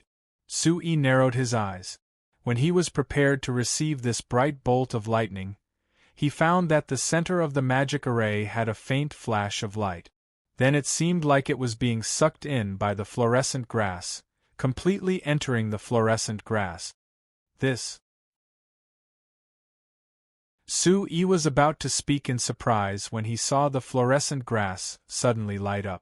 After a while, it released a gentle and bright light. Evita took back her hand that was injecting magic into the magic array. The light of the magic array faded, but the fluorescent grass was still releasing light. Without waiting for Sui to react, Evita had already pulled down all the curtains. Although the light from the outside had been blocked out, the inside of the house could still be seen clearly because of the light emitted by the fluorescent grass. Sui stared at the fluorescent grass in surprise for a while. He found that although the light it released was bright, it wasn't dazzling at all. It even had a trace of gentleness. "This is your new discovery?" Sui asked Evita. Evita lightly nodded. "I once saw a record in a book. It said that in the Pamir Plateau of the Kanla Empire, there was a grassland covered in fluorescent grass. Every time there was thunder and lightning, that grassland would release a gentle light. It was very beautiful. These past few days, when I was researching this lightning array, I suddenly thought of this record. I guessed that the fluorescent grass might be helpful, so I did some experiment. Chairman, what do you think of the effects?" Sui laughed. Just as he was about to praise Evita, a frivolous voice suddenly came from the door. "Hey dear Evita, it's broad daylight. What are you doing with the curtains drawn and our beloved chairman in the room?" Chapter 86. Sui was surprised. He turned around and saw that Akali had appeared outside the door without him knowing. She was leaning against the door and looking at him and Evita with a faint smile on her face. Akali, what nonsense are you saying? Evita reprimanded Akali and then quickly went to the window to pull back all the curtains. Seeing Evita's face turn red under the sunlight, Sue revealed a faint smile. He thought that Evita's face was really thin. He turned back to look at Akali and his eyes swept over her neck. Sue was surprised to find a necklace on her neck. Although this necklace looked quite exquisite, it was clearly lacking compared to the one President Rank gave to Akali at the banquet. Sue pointed at Akali's neck and asked in confusion, "Since you like wearing necklaces, why don't you wear the one President Rank gave you? It's more suitable for you than this one, right?" President Rank's necklace. Akali's expression changed a bit unnaturally before revealing a bitter smile. She turned around and walked down the stairs. Sue was even more confused. He had only asked about the necklace, so why was Akali's reaction so strange? Did something happen to her in the past few days? Sue asked Evita in shock. Evita shook her head blankly. "It's nothing. President, so that necklace wasn't given to her by you?" "Me?"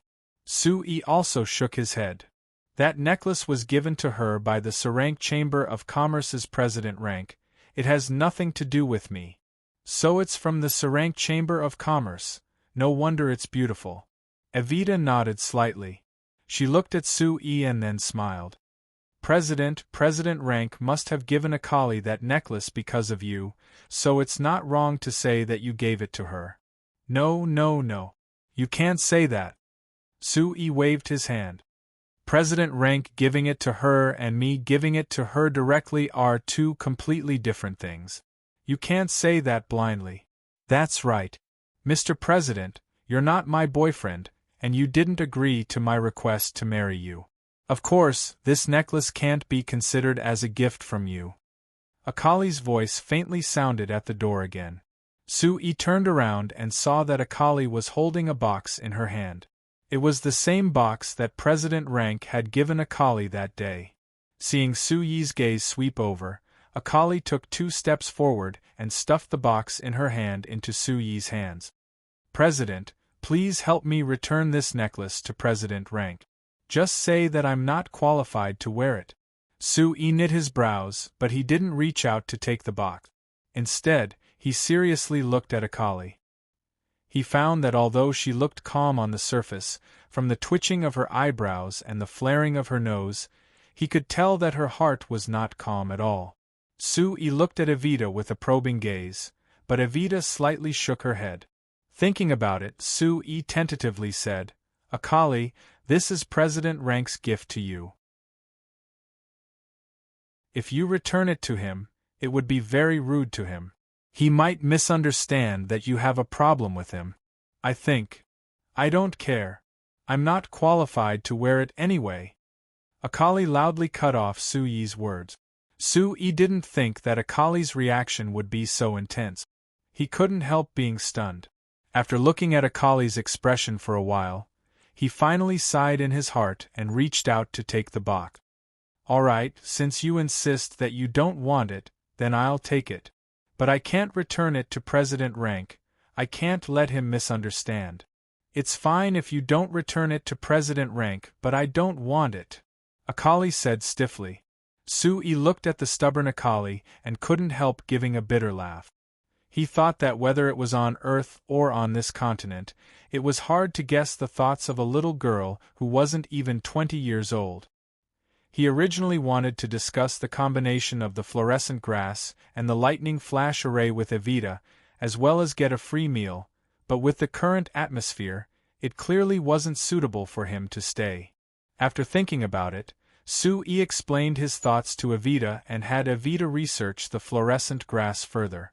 It would be best if the fluorescent grass could continuously and stably emit light. Then it could change the intensity of the light or even adjust it at will. Evita agreed to everything. While Sue was explaining, Akali just stood there expressionlessly. She didn't say anything and the atmosphere in the room was very awkward. After he finished explaining his thoughts with great difficulty, Sue directly said goodbye to the two of them. Looking at Akali before leaving, Sui paused before he couldn't help saying, Akali, if you have any thoughts, you can tell me directly. We've been together for several months, so you should know that I'm not someone who isn't easy to talk to. Of course, if you feel that it's hard to talk to me, you still have Evita and Steele, you're two good friends, so you can talk to them. In short, you and Evita left home to come to Banta City and work in our new flyer, so I don't want you to have a bad life here, understand? Akali bit her lip and still didn't say anything. Sui gave a sigh and looked at Evita before pointing at Akali. Evita gave a slight nod, indicating to Sui to be assured. Sui waved his hand and rejected Evita's offer to send him off before leaving. Hearing the sound of Sui coming down the stairs and hearing the sound of Sui closing the door, Akali's expression suddenly collapsed.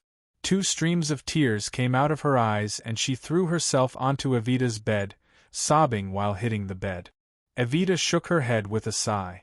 She walked to the side of the bed and patted Akali's back, as she said in a soft voice, All right, you know that it's impossible, so why did you have to hit yourself?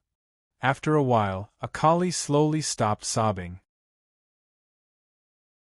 She suddenly rubbed her head against the blanket a few times before turning her head to look at Evita with a stubborn expression.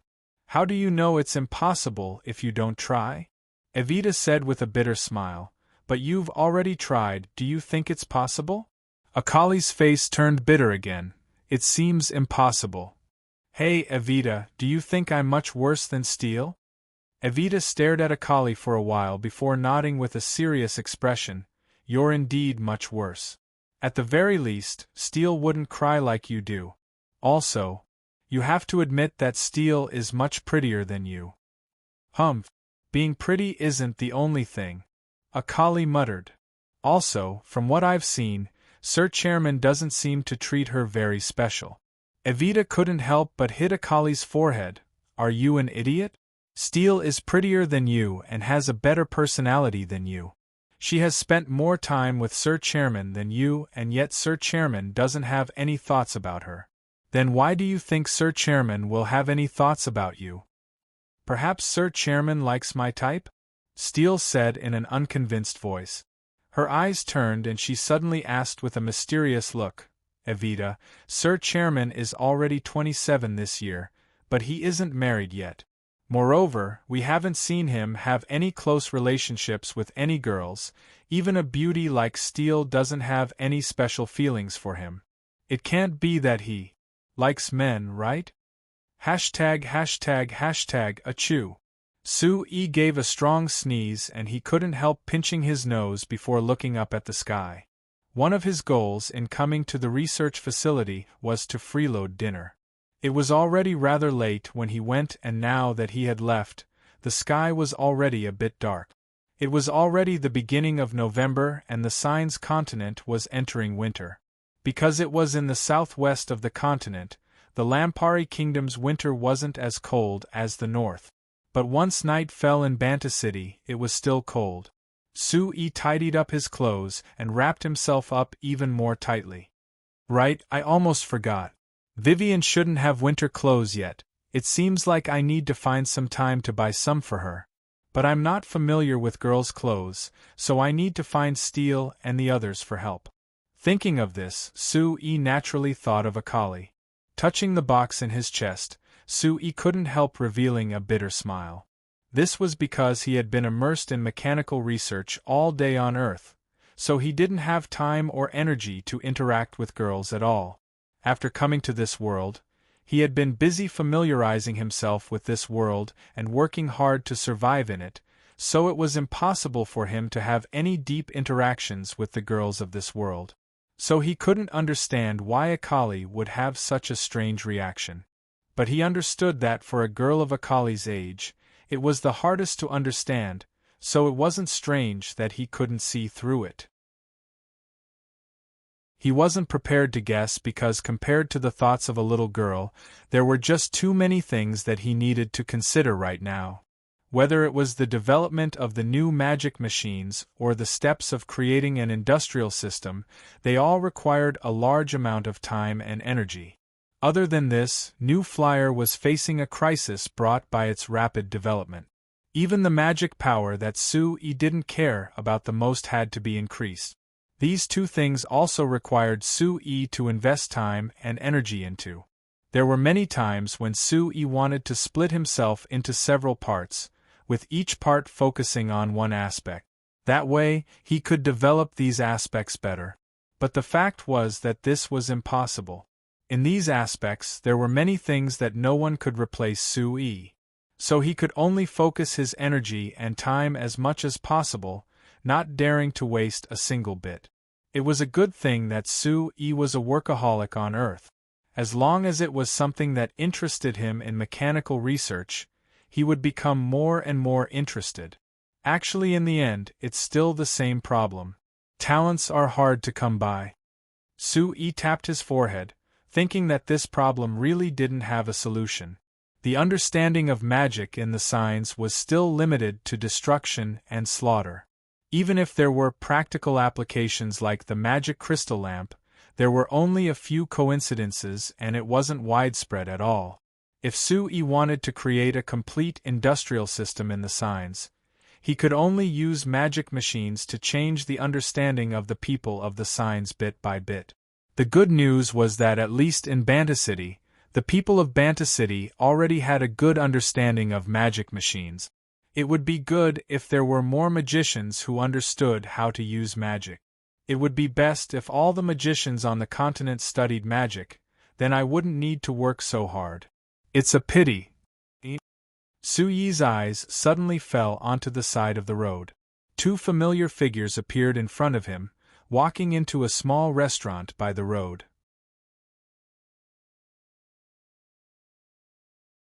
Chapter 87.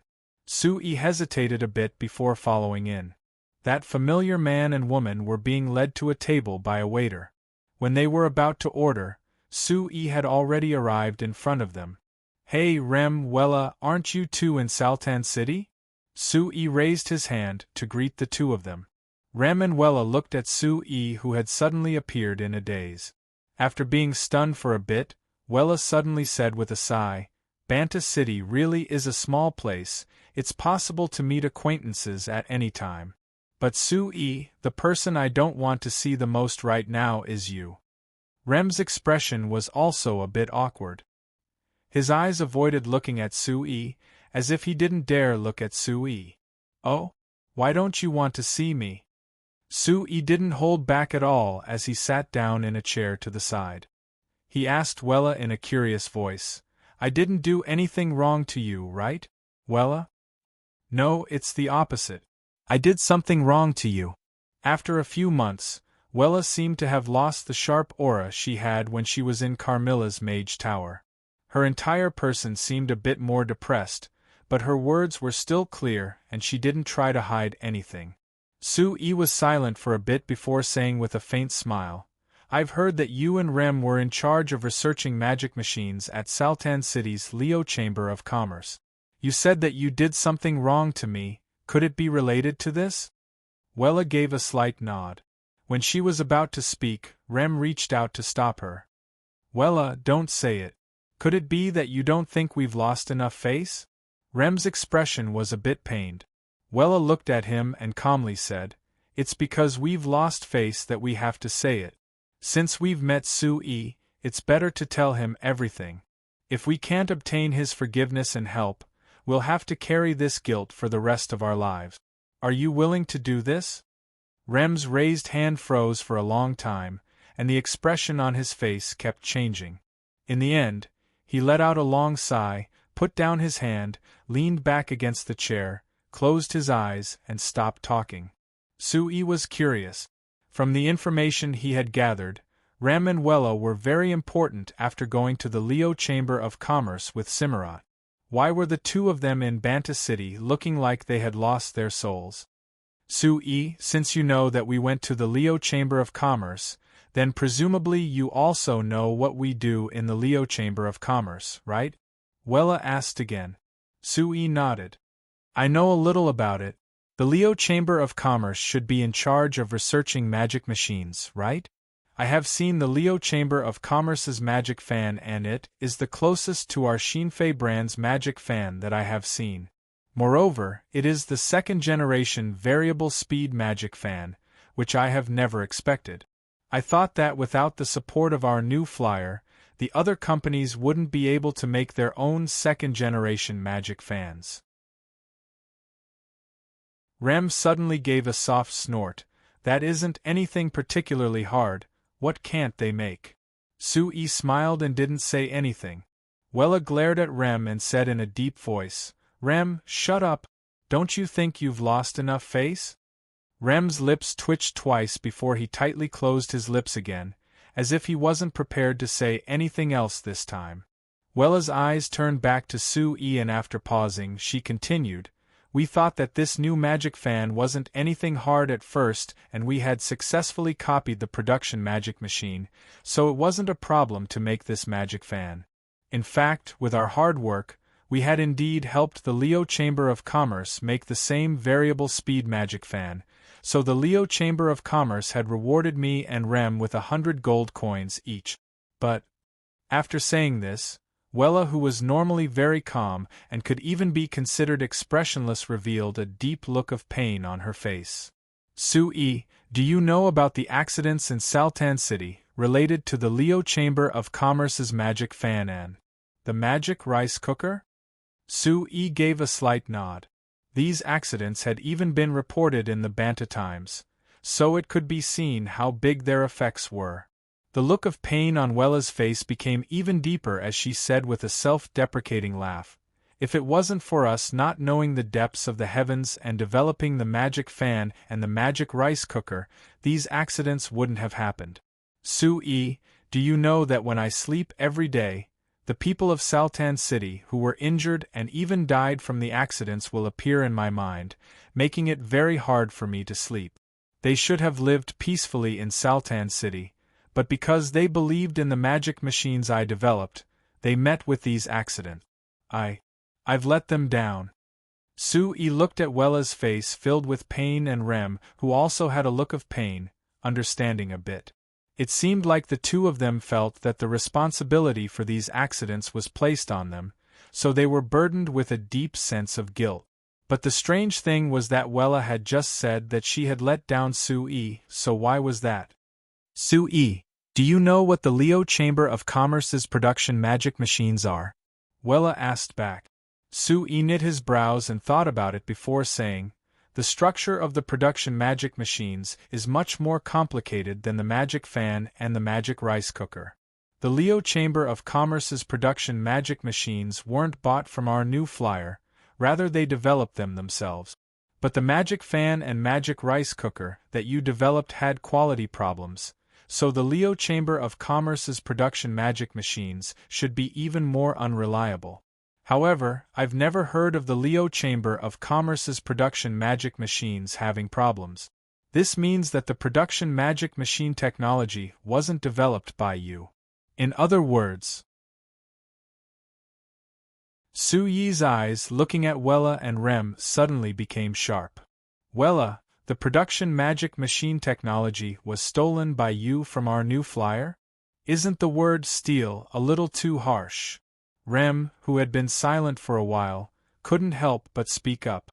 Rem, who had been silent for a long time, couldn't help saying, Sui, I admit that we did obtain some information on the production magic machines from New Flyer, but we also added some of our own understanding into the production magic machines of the Leo Chamber of Commerce, so it can't be considered completely copying your New Flyer's production magic machines. Sui looked at Rem and shook his head, not planning on discussing this matter with him. In the signs, there was no such thing as intellectual property rights or patents. So strictly speaking, even if Rem and Wella really did steal the production magic machine technology from New Flyer, there wasn't a problem in terms of law. But even if there was no problem in terms of law, there wasn't a problem in terms of morality. The signs treated a person's research as a secret and placed great importance on it. If other people didn't have the consent of the person who stole their research, they would be looked down upon by others. The reason why Wella felt that she had wronged Sui was because of this. Just like Su-yi had analyzed, the reason why the Leo Chamber of Commerce could make their own production magic machines was because Rem and Wella had stolen the production magic machine technology from New Flyer. Otherwise, the Leo Chamber of Commerce didn't have any foundation in magic machine research, so it was impossible for them to develop a more complicated production magic machine that required a more precise structure. Let me think. Wella, I remember that before you left Banta City, you told me that you wanted to visit our company's factory. Was that when you obtained the information on the production magic machines? Su-yi asked. Yes. Wella nodded. Su-yi, actually I was just curious back then. I wanted to see what the magic machines that were more complicated than the magic fan looked like. I didn't want to steal the technology. Only after we went to the Leo Chamber of Commerce and faced a lot of pressure, I finally thought of taking out the things I knew. Wella suddenly stood up and gave a deep bow to Su-yi. Su-yi, I'm sorry. Seeing Wella's actions, Rem wanted to stop her, but after reaching out his hand, he seemed to have thought of something and stopped. Su-yi looked at Wella, who was bending over, and he couldn't help sighing in his heart. Thinking of when he was in Carmilla's magic tower, Wella was very arrogant in the lab because of her magic power and talent, as if she wouldn't lower her head to anyone. Now that she was bowing to him who had the lowest magic power in the lab to apologize, it really was surprising.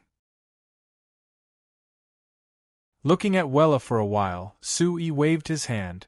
No need, I don't like people saying sorry, there's no meaning to it. You should just tell me why you suddenly appeared in Banta City.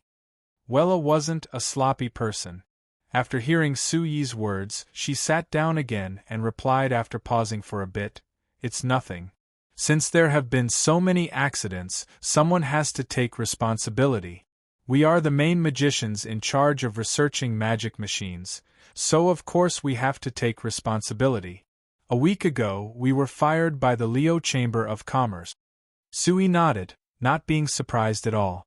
The Leo Chamber of Commerce's method was similar to many companies on Earth. This means that the two of you are currently unemployed? Su-yi asked.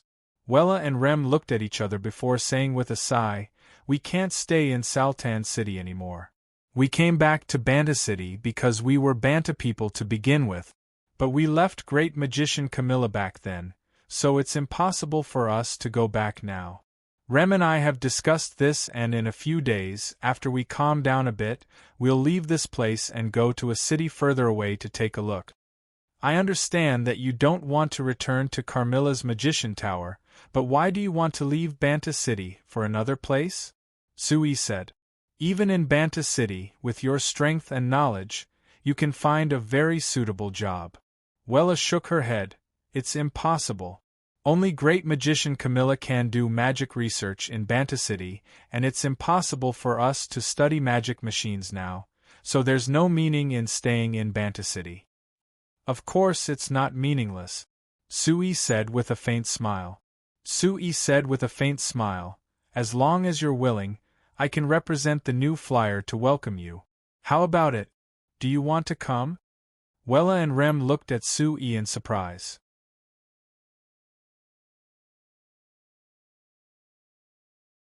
Chapter 88.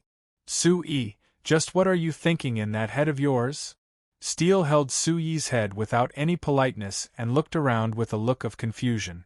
Wella clearly admitted that she stole the magic machine technology from you. You still want to hire this kind of person to the research facility?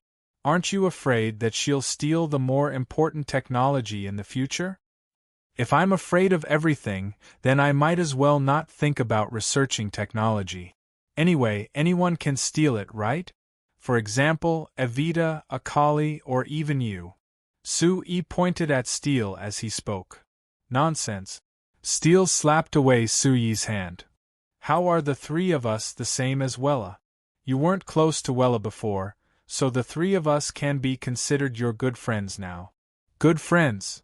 Su-yi revealed a smile. In front of enough benefits, not to mention good friends, it wasn't strange for family or even husband and wife to betray each other. But Steele reminded Sue that he hadn't set up any confidentiality measures before, so if Evita and Akali sold the technology they had for some reason, he wouldn't have any means of defense. Because the magic machines they were researching were still low-level, they didn't involve any high-level technology, so it wasn't important. But if they stayed here longer and grasped more and more core technology, if something like this happened, it would be a large blow to New Flyer. Not mentioning anything else, just the large companies of Banta City would definitely want to obtain this core technology. If they knew of Evita and Akali's existence, knowing that these two girls had grasped many of the important technologies of New Flyer, they would definitely use a high price to entice them to sell these things. Hey, Steele, how about I sign a confidentiality agreement with you? Sue asked Steele. It's related to the magic machines? Steele asked back. Seeing Sue nod, Steele revealed a smile. She reached out to play with her beautiful blonde hair and revealed a proud pose. What? You only thought of this now? Dear Sir Chairman, do you know that there are many companies in Banta City that have come looking for my grandfather, even including me? They want to know how much we know about the magic machine technology so they can buy it at a high price. How high are they willing to pay? If it's high enough, I can sell it to them, Sue said with a relaxed smile. Steele rolled her eyes at Sue and said with a cold snort, Uncle, aren't you nervous? I'm still all right, but what grandfather knows now is very important to the Chamber of Commerce. If grandfather is tempted, aren't you afraid of suffering heavy losses? Of course I'm not nervous. What kind of person is His Excellency Great Magician? How could he agree to something like this?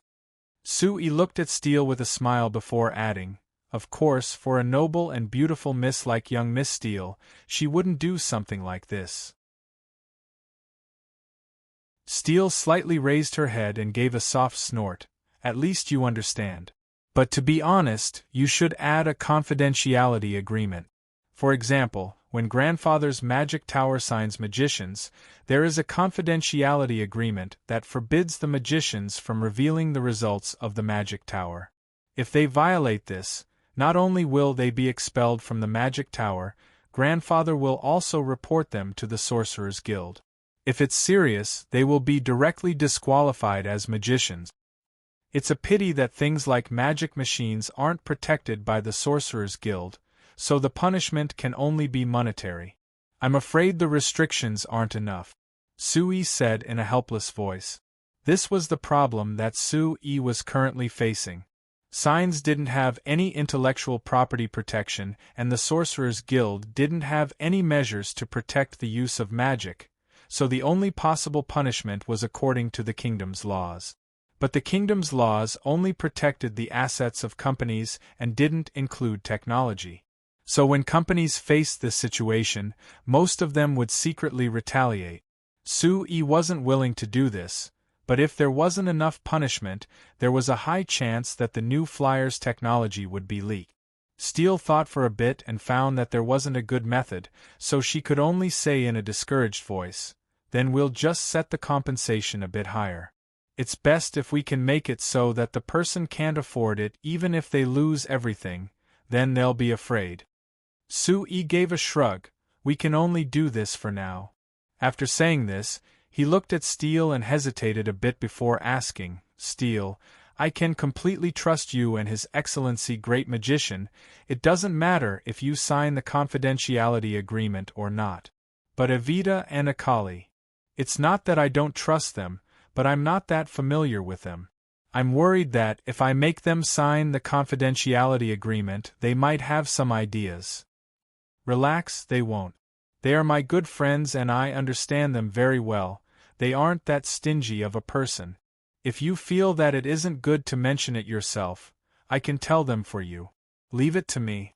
Steele patted her towering chest as she spoke in a serious voice. Sue nodded with a faint smile. That's for the best. All right, let's go see your grandfather now. The two of them were talking on the top floor of the magic tower.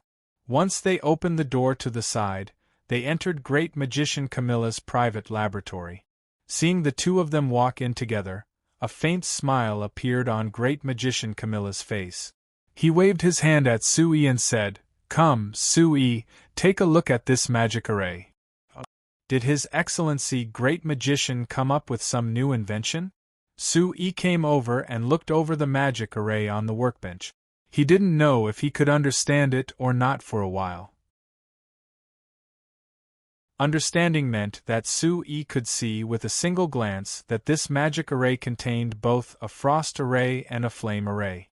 Moreover, these two magic arrays of completely opposite attributes were mixed together, making these two magic arrays that weren't considered complicated become even more complicated. Not understanding meant that Sui didn't know if this magic array could still be considered a magic array. Your Excellency Great Magician, can this magic array be activated normally? Sui couldn't help asking.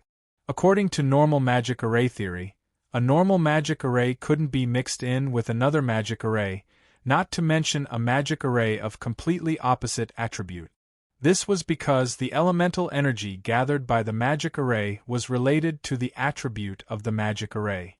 If it was disturbed by a magic array of different attributes, it would affect its operation and might even cause it to be unable to activate. Magic was a very strict thing, and with the slightest mistake, the result would be completely different. You'll know once you try.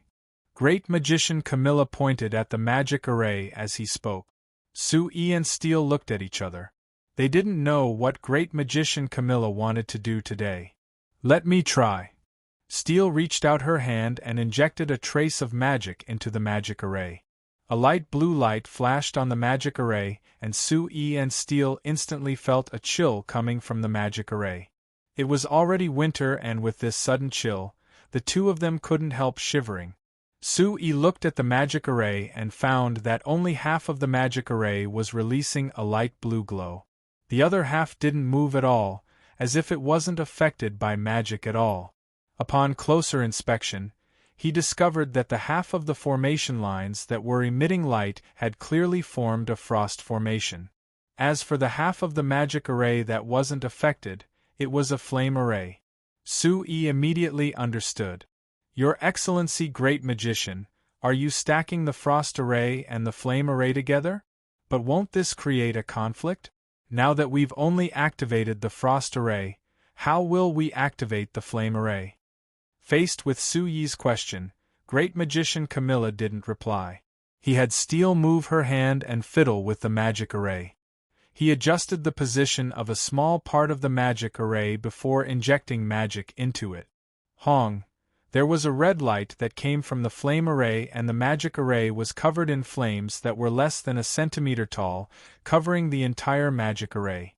In just a while, the space around the magic array was filled with heat, instantly dispelling the chill around Sui and Steel. Sui was instantly filled with joy when he saw this. Your Excellency Great Magician, you actually improved the height of the flame array's flames. This is great. This kind of flame array can be used in the magic air conditioner.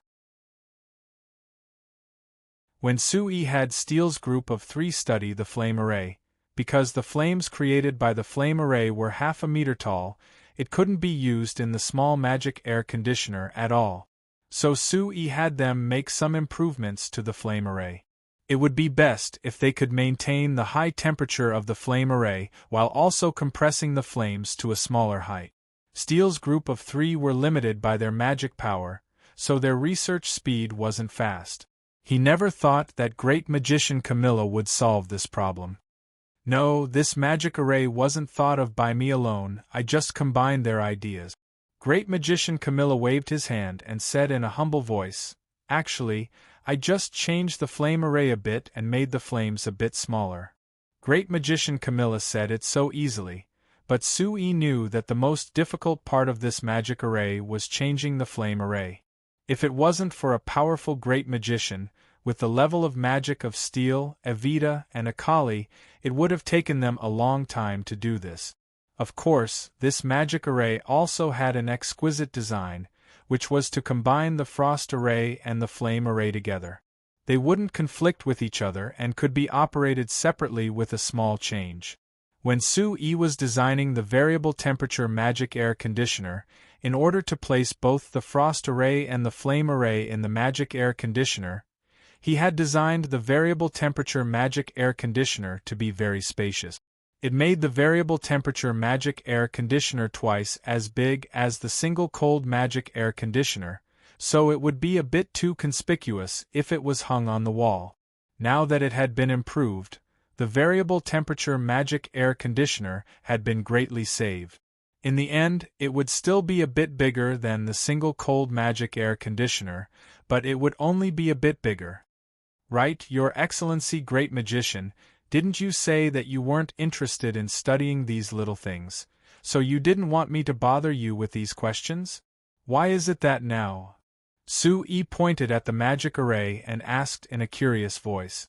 Great Magician Camilla looked at him before replying, Kid, you'll be going to Anvil City to participate in the exam in a few days. I've heard Steele say that you've been thinking about the magic air conditioner, so I'll help you solve this problem and let you go to the exam without worrying about it. Do you understand? Although Great Magician Camilla said it casually, Sue-Yi's heart felt warm. This great magician really cared about him too much. However, if he really wanted to have no worries, how could it be that easy?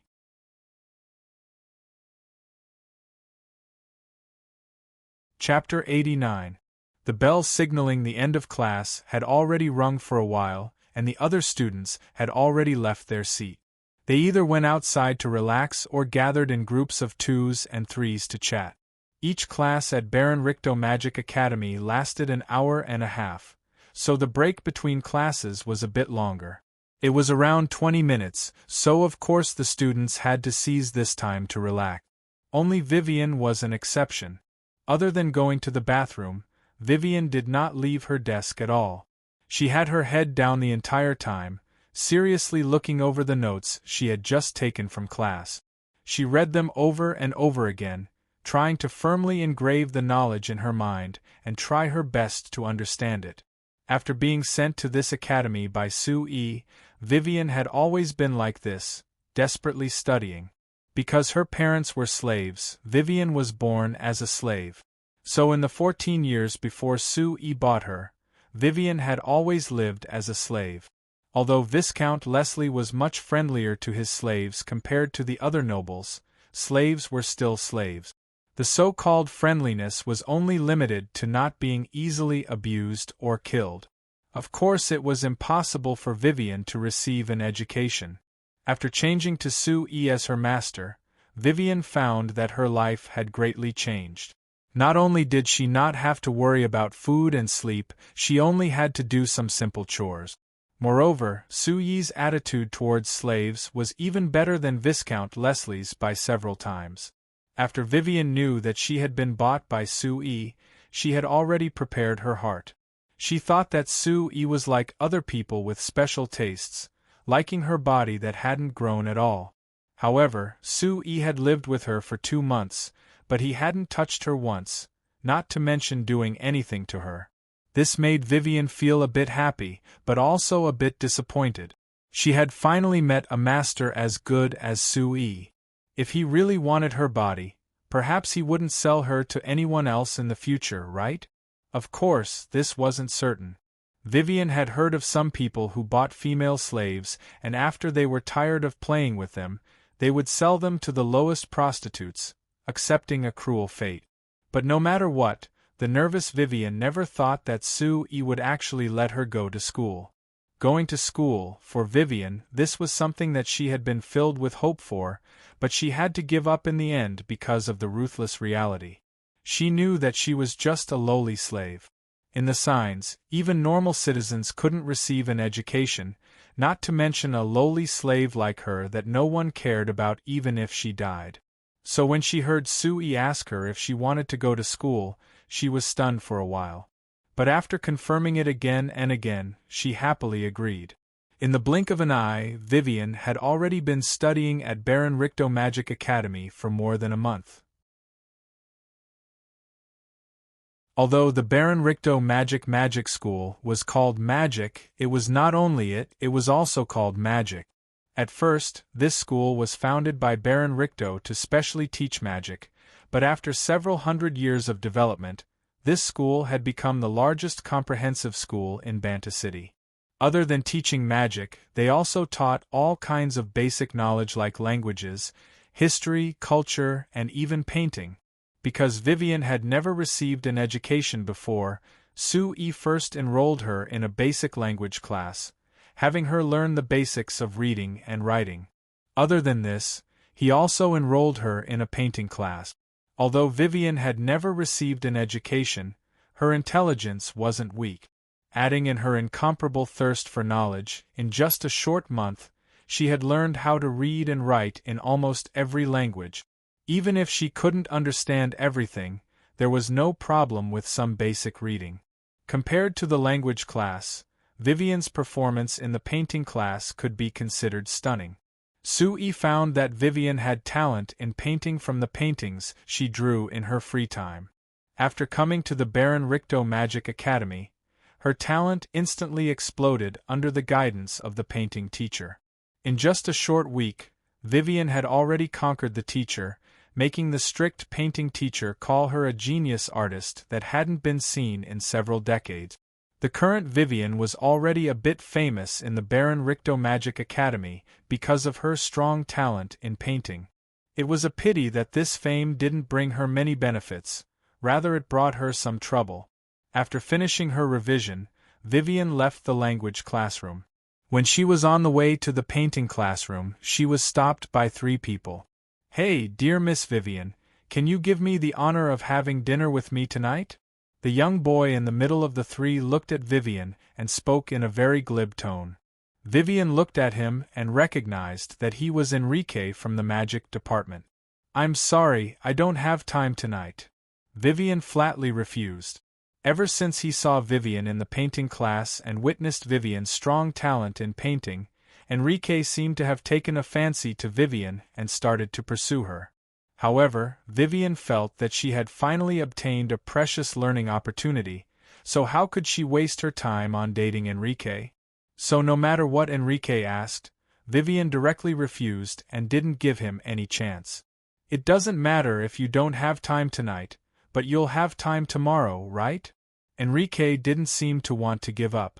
"I don't have time tomorrow either." Vivian shook her head again and seriously said to Enrique, "Can you please give up?" After spending so much time with Sue and being influenced by Sue, Vivian was no longer as timid as before and dared to speak her mind. Enrique's face changed. He didn't think that Vivian would reject him so straightforwardly and without leaving any room for negotiation.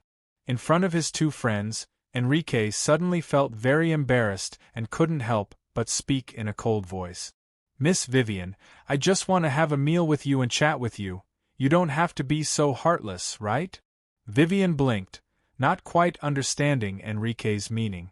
After all, she was only a little girl who wasn't even 15 years old, and because she had been living the life of a slave, she wasn't very proficient in the ways of the world and couldn't understand the boring self-esteem of this little boy. However, her attitude angered Enrique even more. Enrique's face sank. He thought for a moment and suddenly grabbed Vivian's arm and said in a deep voice, "I'm telling you, whether you're willing or not, you have to agree today. Otherwise, don't blame me for being impolite." Seeing Enrique's 2 companions come over, Vivian suddenly thought of when she was Viscount Leslie's subordinate and when she was beaten by the guards for doing something wrong. Her face instantly filled with fear and her body began to tremble. Seeing Vivian reveal a look of fear, Enrique gave a proud laugh and prepared to pull Vivian out of the school. How could Vivian's strength compare to Enrique's? Although she wasn't willing, she couldn't help being pulled by him. If it was any other girl, they would definitely be screaming for help. However, Vivian had been a slave since she was young and was already used to her low status, used to being bullied by others. Although her heart and body were very resistant, she didn't have any thoughts of asking for help. Only in her heart, there was a cry that sounded, "Master, save me!" Enrique, who was dragging Vivian along, suddenly stopped in his tracks as a figure appeared in front of him. "Hey, uncle, do you want to meddle in other people's business? Let me tell you, it's best if you don't." Enrique had only said half of his words when a fireball suddenly flew at him. Enrique was scared and quickly let go of Vivian's hand as he raised a water shield in front of him. It had to be said, Enrique's magic level wasn't bad. In this kind of situation, he could actually raise a water shield. Although this fireball didn't seem like anything special, it was strangely strong. Enrique's water shield was instantly broken and the fireball exploded on his chest, sending him flying. Enrique had just fallen to the ground when another ball of water fell down. It extinguished the flames on his chest and also made his entire body ice cold. It was already the beginning of November, and it was already slightly cold in early winter. Now that his entire body was soaked in cold water, he naturally felt a wave of extreme cold. Enrique, who had almost fainted from the bombardment of the fireball, woke up from the cold. Seeing that person walk in front of him and look down at him, Enrique's heart was filled with shock and fear as he hurriedly shouted, "You dare hit me! Do you know who my father is? If you dare to do this to me, do you believe that I'll get my father to find someone to beat you into a cripple?" Sui lowered his head to look at Enrique, who had some of his hair burned off by the fireball and was soaked in water. He couldn't help but let out a cold laugh. "Who's your father? Tell me." My father is the chairman of the Fulcao Chamber of Commerce. Let me tell you, I know a lot of powerful magicians, any one of them can beat you into a cripple." Speaking of his father, Enrique seemed to have suddenly gained courage. Since it's Chairman Morgan's son, then it's really hard to deal with. Sui made a difficult expression. Enrique thought he was afraid, so he jumped up from the ground and pointed at Sui as he arrogantly said, "How about it? Now you know how to be afraid? Humph! Let me tell you, since you made me like this, don't think I'll let you off. Just you wait, I'll definitely tell my father about this and you'll get it." Sui nodded his head in praise. "Not bad, you know you can't beat me, so you want to ask your father for help. I originally wanted to take care of you, but it's a pity that I can't do it because of Chairman Morgan's face. No matter what, Chairman Morgan said that we're good friends. Making a move on the son of a good friend is a bit like bullying the young." Enrique was stunned. Hearing this person's tone, it seemed like he was an old acquaintance of his father? His father even said that they were good friends? If it was like this, then it would be bad. To be called an old friend by his father, it would normally be someone who had business dealings with him. His father viewed the benefits of the company as more important than anything else. If he told his father about what happened today, not only would his father help him get revenge, he might even be taught a lesson by his father. "You? Who are you?" Enrique hesitated a bit and finally couldn't help asking. "Not bad, you finally know to ask for my name." Sui grinned. "Listen well, I'm called Sui, the chairman of the New Flyer." Enrique's face turned ashen.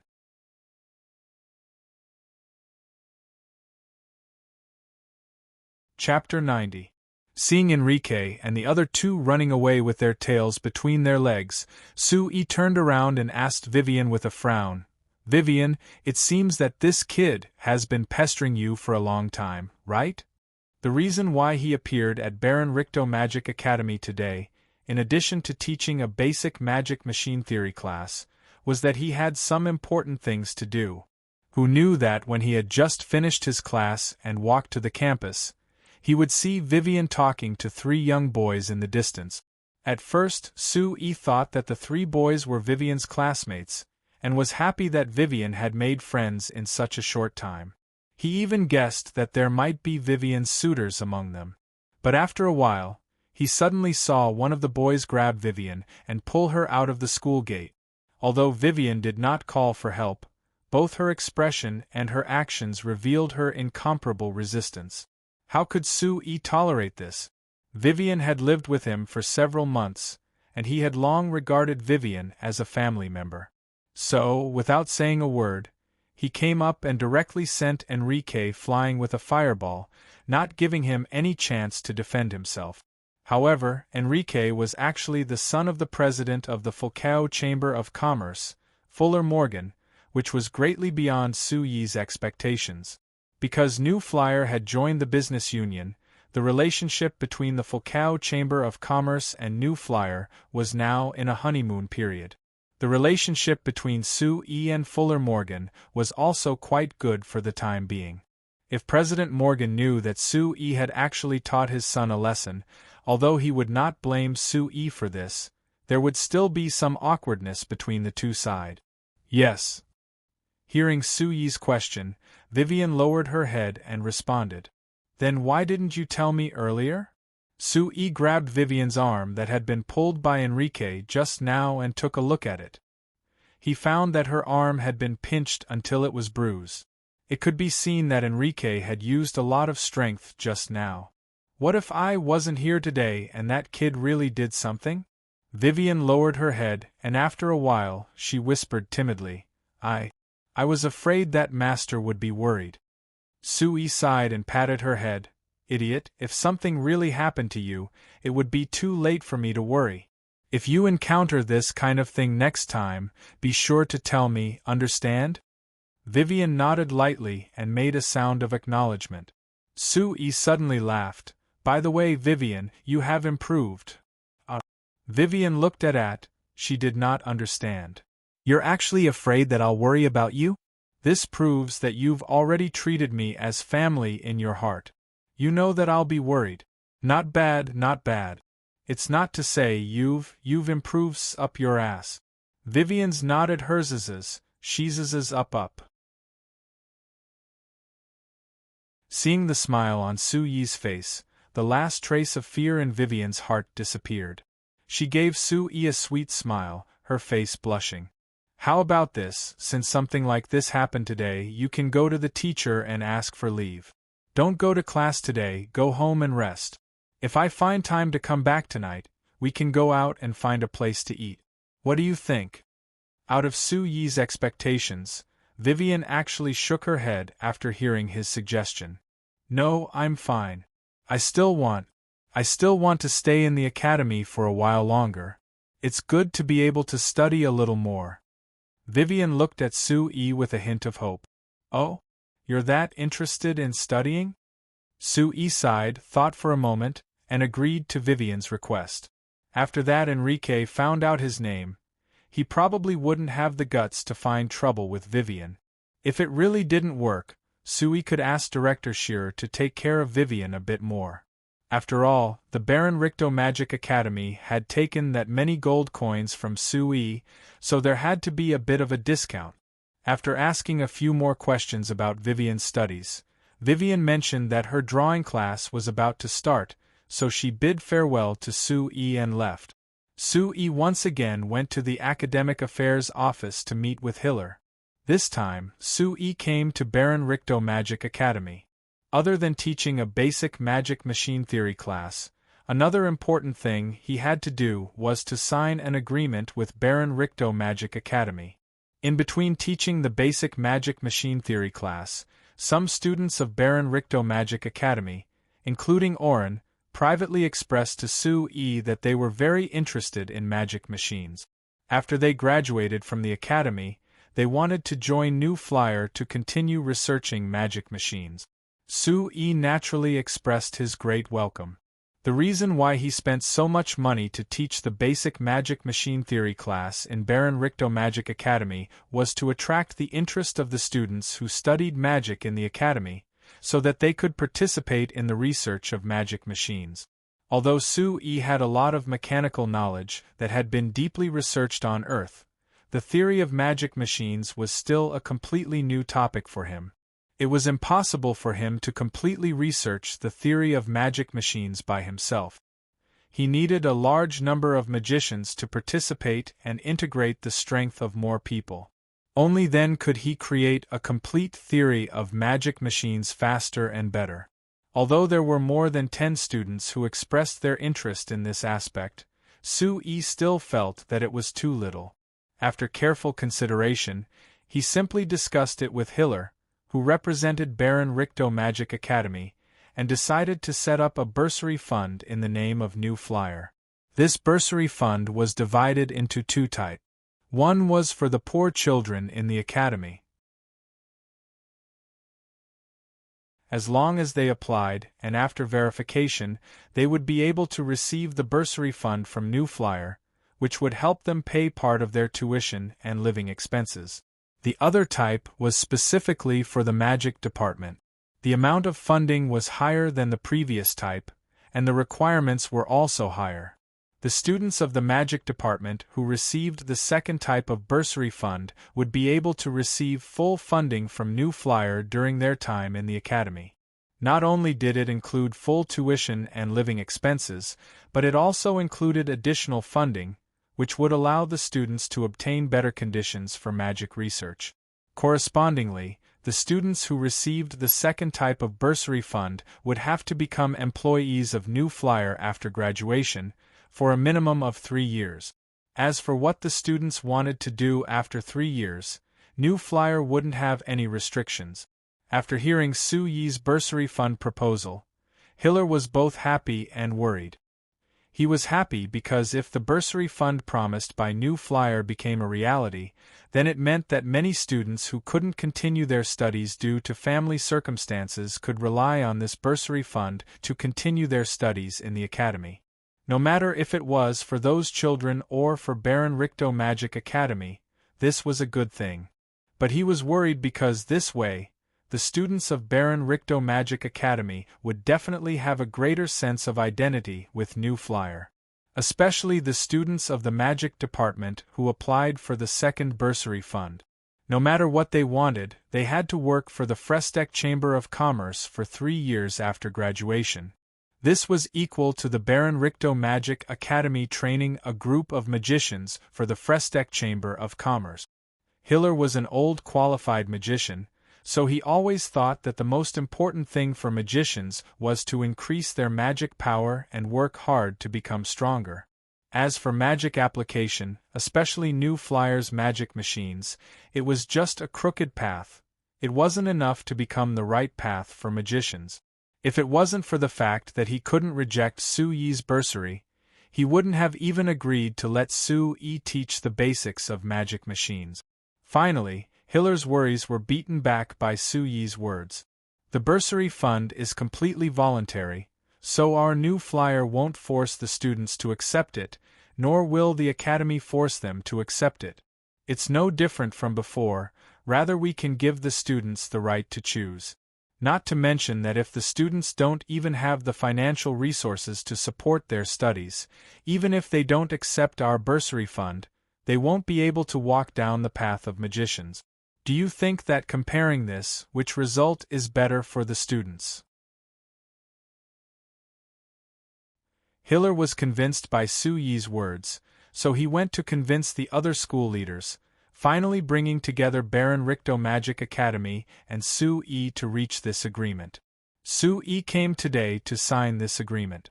The negotiations had already ended. After Su Yi met with Hiller and the principal, they smoothly signed the agreement on behalf of New Flyer and Baron Ricto Magic Academy. Nothing unexpected happened during the whole process. The only disharmony was the bitter smile on Director Shearer's face when he looked at the signed agreement.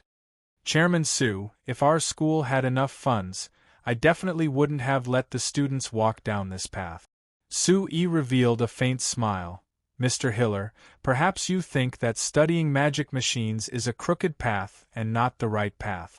However, I believe that it won't be long before you realize that combining magic and machinery, and letting magic successfully serve humans and improve people's lives, is the true right path.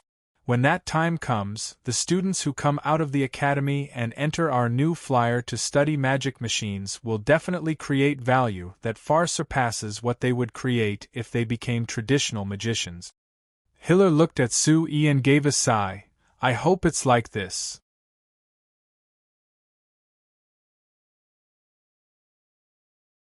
Chapter 91. Every time it was the middle of the month, the workers of New Flyer would become very excited. The reason was very simple. It was because the middle of the month was when they received their wages. After working hard for a month, when it was time to receive their wages, no matter who it was, they would be much happier than normal. Adding in the fact that early in the morning, Hines and Canby had announced a piece of good news to the workers of the two workshops. Not only did they not need to work overtime after work, the company would also hold a large banquet in the two workshops and all the workers could attend for free. Not only would there be fish and meat at the banquet, there would even be good wine. Hearing that the wine came from the famous Sachi Manor, not only did the workers of the Household Magic Machine Workshop break out in cheers, the dwarves of the Magic Machine Workshop broke out in cheers that almost caused the entire room to collapse. Under the support of this excitement, the work efficiency of the two workshops was abruptly increased by as much as 20%. The work that should have been completed through overtime was actually completed during normal working hours. When it was close to dinner, Hines and Canby announced that today's work would end half an hour early and gathered all the workers to give out their wages. Because New Flyer had received a large amount of orders, the two workshops had worked overtime several times last month. So when they gave out their wages last month, including the overtime pay, each worker's wage was much higher than normal. The dwarves working on the magic machines had a wage of 8 gold coins a month, but now the lowest wage was over 12 gold coins a month and the highest was over 14 gold coins a month. This wage was considered quite good in Banta City. Even the old workers of the large companies might not be able to obtain this. For the dwarves who had been living in poverty before, this was a large amount of money. Other than this, because New Flyer took care of the dwarves' living expenses, this was equal to saving them quite a bit of money. If it was in the dwarven tribe, because humans and dwarves would always raise the price of goods, the dwarves didn't consume much each month, but it was still quite a bit of gold coins. All in all, the dwarves' monthly income was probably more than 20 gold coins. Compared to this, the wages of the Household Magic Machine Workshop workers weren't as high as the dwarves, but the lowest was still over 10 gold coins and the highest was close to 13 gold coins. Other than that, because the workers of the Household Magic Machine Workshop were all humans, when the Frestek Chamber of Commerce gave them benefits, they didn't have any scruples. So other than their wages, the human workers of the Household Magic Machine Workshop also received many benefits in terms of resources. For example, oil, salt, soy sauce, and vinegar for daily use, rice and flour, fruits that the workers were reluctant to buy, and although these things were not expensive, they were all things that the workers needed. Most of the time, the effect of these things was not any worse than paying salaries. If it was said that the newly recruited human workers weren't too assured about the Frestek Chamber of Commerce, now that they had been working for the Frestek Chamber of Commerce for 2 months, these human workers no longer had any doubts about the Frestek Chamber of Commerce. Not only did they have a stable wage here, they also had all kinds of benefits that they never thought of before. Even the work here was much easier than other places and the boss wouldn't scold or beat you for no reason. For many human workers this place was simply like heaven. Not to mention doubting the New Flyer now, if Sue were to fire a worker, that worker would immediately cry and wouldn't be willing to leave. Of the 300 workers in the Household Magic Machine Workshop, there were 100 workers that were rather special. Seeing the other human workers happily coming forward to receive their wages, these 100 workers were all on the side. Although their faces were filled with envy, their hearts didn't have any expectations at all. These 100 human workers were naturally the 100 slaves that Viscount Leslie had given Sue. After knowing that they had been given to Sue by Viscount Leslie, these 100 slaves were all very happy. This was because they were clear that following Sue as their master was much better than being under Viscount Leslie.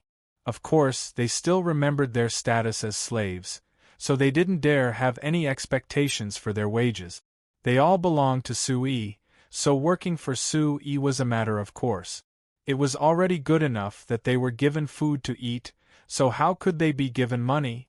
So when a slave heard Seabass, who was in charge of giving out wages, call out his name and came in front of Seabass, he found that Seabass didn't give him daily necessities like he expected, but rather a money pouch.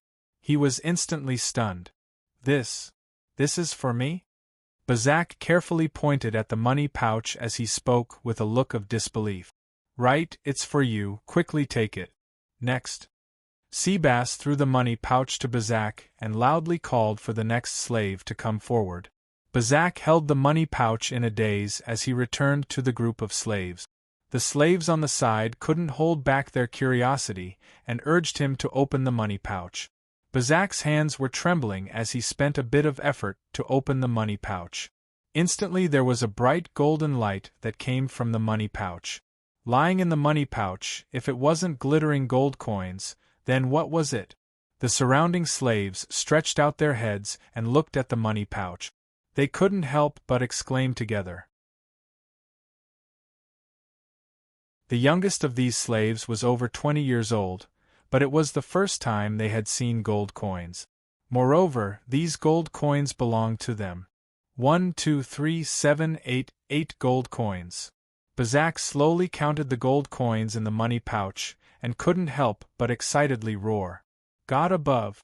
He, Bazak, actually had 8 gold coins. This must be the manifestation of God. Oh no, this must be Su-Yi's grace. Bazak suddenly ran 2 steps and arrived in front of Su-Yi, who was standing behind Seabass and looking at this month's accounts. With a plop, he knelt down and kowtowed. Su-Yi was startled and quickly pulled him up. Looking at Bazak's bleeding forehead, he asked in amazement, "What are you doing?" I want to thank Lord Su. You must be a great god who has descended," Bazak said with some inarticulateness. Su-Yi didn't know whether to laugh or cry. He didn't think that just giving him the salary he deserved would make him this excited. Waving his hand to stop the other slaves who were ready to move, Su-Yi shook his head. He was too lazy to explain anything to Bazak. He called for 2 slaves to support him and stop the bleeding. Then he waved his hand to signal Seabass to continue giving out the salary. On the side, Hines suddenly frowned. He came to Su-Yi's side and said in a deep voice, "Su-Yi, I've already said that it's best not to give these slaves a salary. Doing this will give you a bad start. I'm afraid it will arouse the disgust of the other nobles in the kingdom." Su-Yi glanced at him and said with a relaxed smile, "Don't worry. Didn't I say last time that I'm not a noble yet? I'm just doing what a merchant does. Those nobles won't mind what a small merchant like me does. In any case, it has nothing to do with them." "Then you don't want to be a noble in the future?" Hines asked. Su-Yi closed the account book and thought for a bit.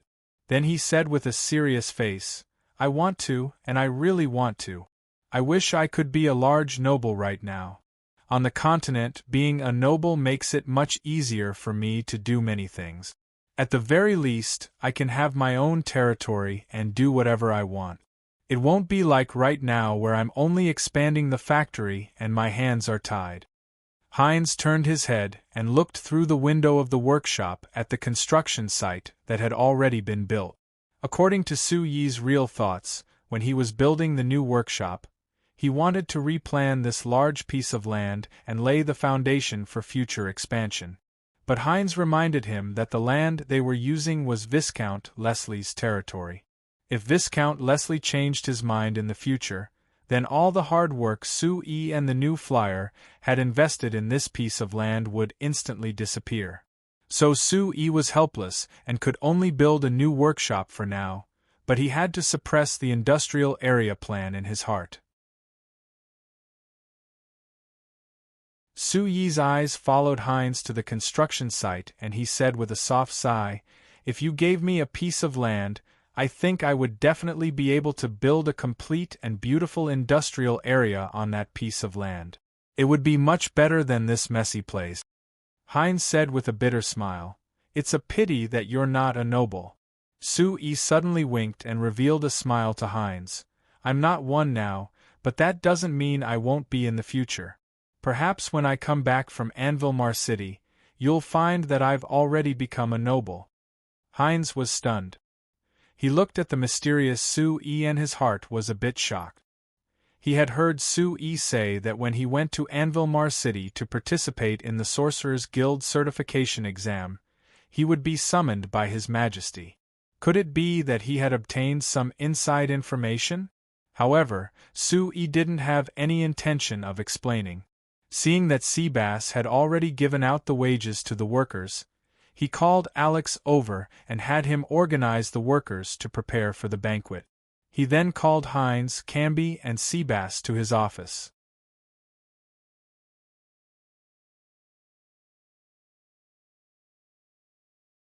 Chapter 92. I think that the three of you already know that I will be leaving tomorrow and taking a trip to Anvil City. When the four of them sat down, Sue-E directly said this. Heinz, Camby, and Seabass looked at each other before nodding. This trip is different from when I went to the dwarf tribe. Including the journey back and forth, I'm afraid it will take at least 10 days. If there's any unexpected delay, it's possible that it will take more than half a month. Because it'll take a long time, we have to make some arrangements for the company's work during this time. Sue-E nodded to Seabass. Seabass, first tell me about the company's financial situation during this time. Yes, Sir Chairman. After being together for a while, Seabass was no longer as respectful to Sue-E as before, rather he began to treat him as his superior.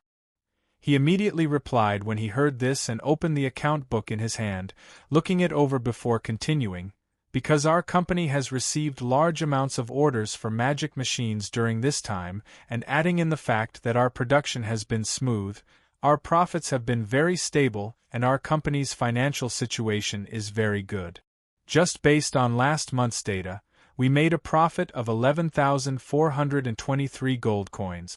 Although this month's data isn't out yet, based on the current situation, in the next 3 months, the company's profits will break through again. Although Heinz and Camby were high-level managers of the Frestec Chamber of Commerce, they only had a general idea of the company's finances and didn't know the specific numbers. Now that they heard Seabass say a large number of 10,000 gold coins at once, they couldn't help revealing smiles. Especially since Heinz had 20% of the shares in New Flyer. If these profits were distributed, it meant that he would earn over 2,000 gold coins a month. If it was when he opened the general store, this large number only existed in his imagination and he never thought that it would become reality. Of course, after being by Sue-E's side for a long time, his eyes were no longer that short-sighted. Of course it was impossible for him to take out these profits and distribute them now. Of course, apart from the profits, the company's expenditure is also quite large. Cybuster paused for a moment before continuing. The biggest expenditure is the workers' salaries, which totaled up to 5,761 gold coins this month. In addition to the various welfare expenses, the total amount spent on the workers this month is 6,347 gold coins. So many! Hearing this number, Heinz and Camby were simultaneously speechless. Although the two of them knew that the total salary of the workers should be quite high, when Seabass revealed such a large number, it still gave them a fright. That's all. Sue-E looked at the two and nodded. So now the two of you have to find a way to improve the production efficiency of the workers. Try to produce more qualified products in the same amount of time. Camby and Heinz glanced at each other, revealing a troubled expression. The workers are already working very hard. If we want to increase efficiency, I'm afraid the gains won't make up for the losses. Heinz thought about it.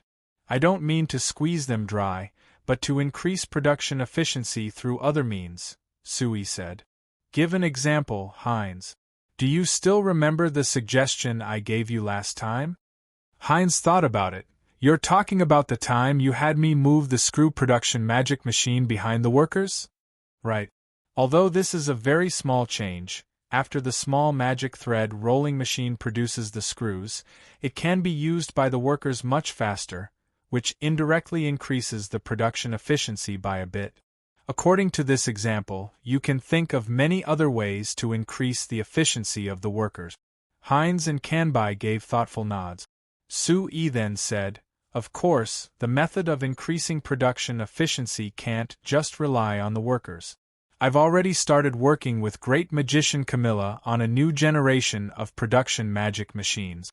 If they succeed, the efficiency of the new generation of production magic machines will be several times higher than the ones we're using now, which will greatly increase production efficiency.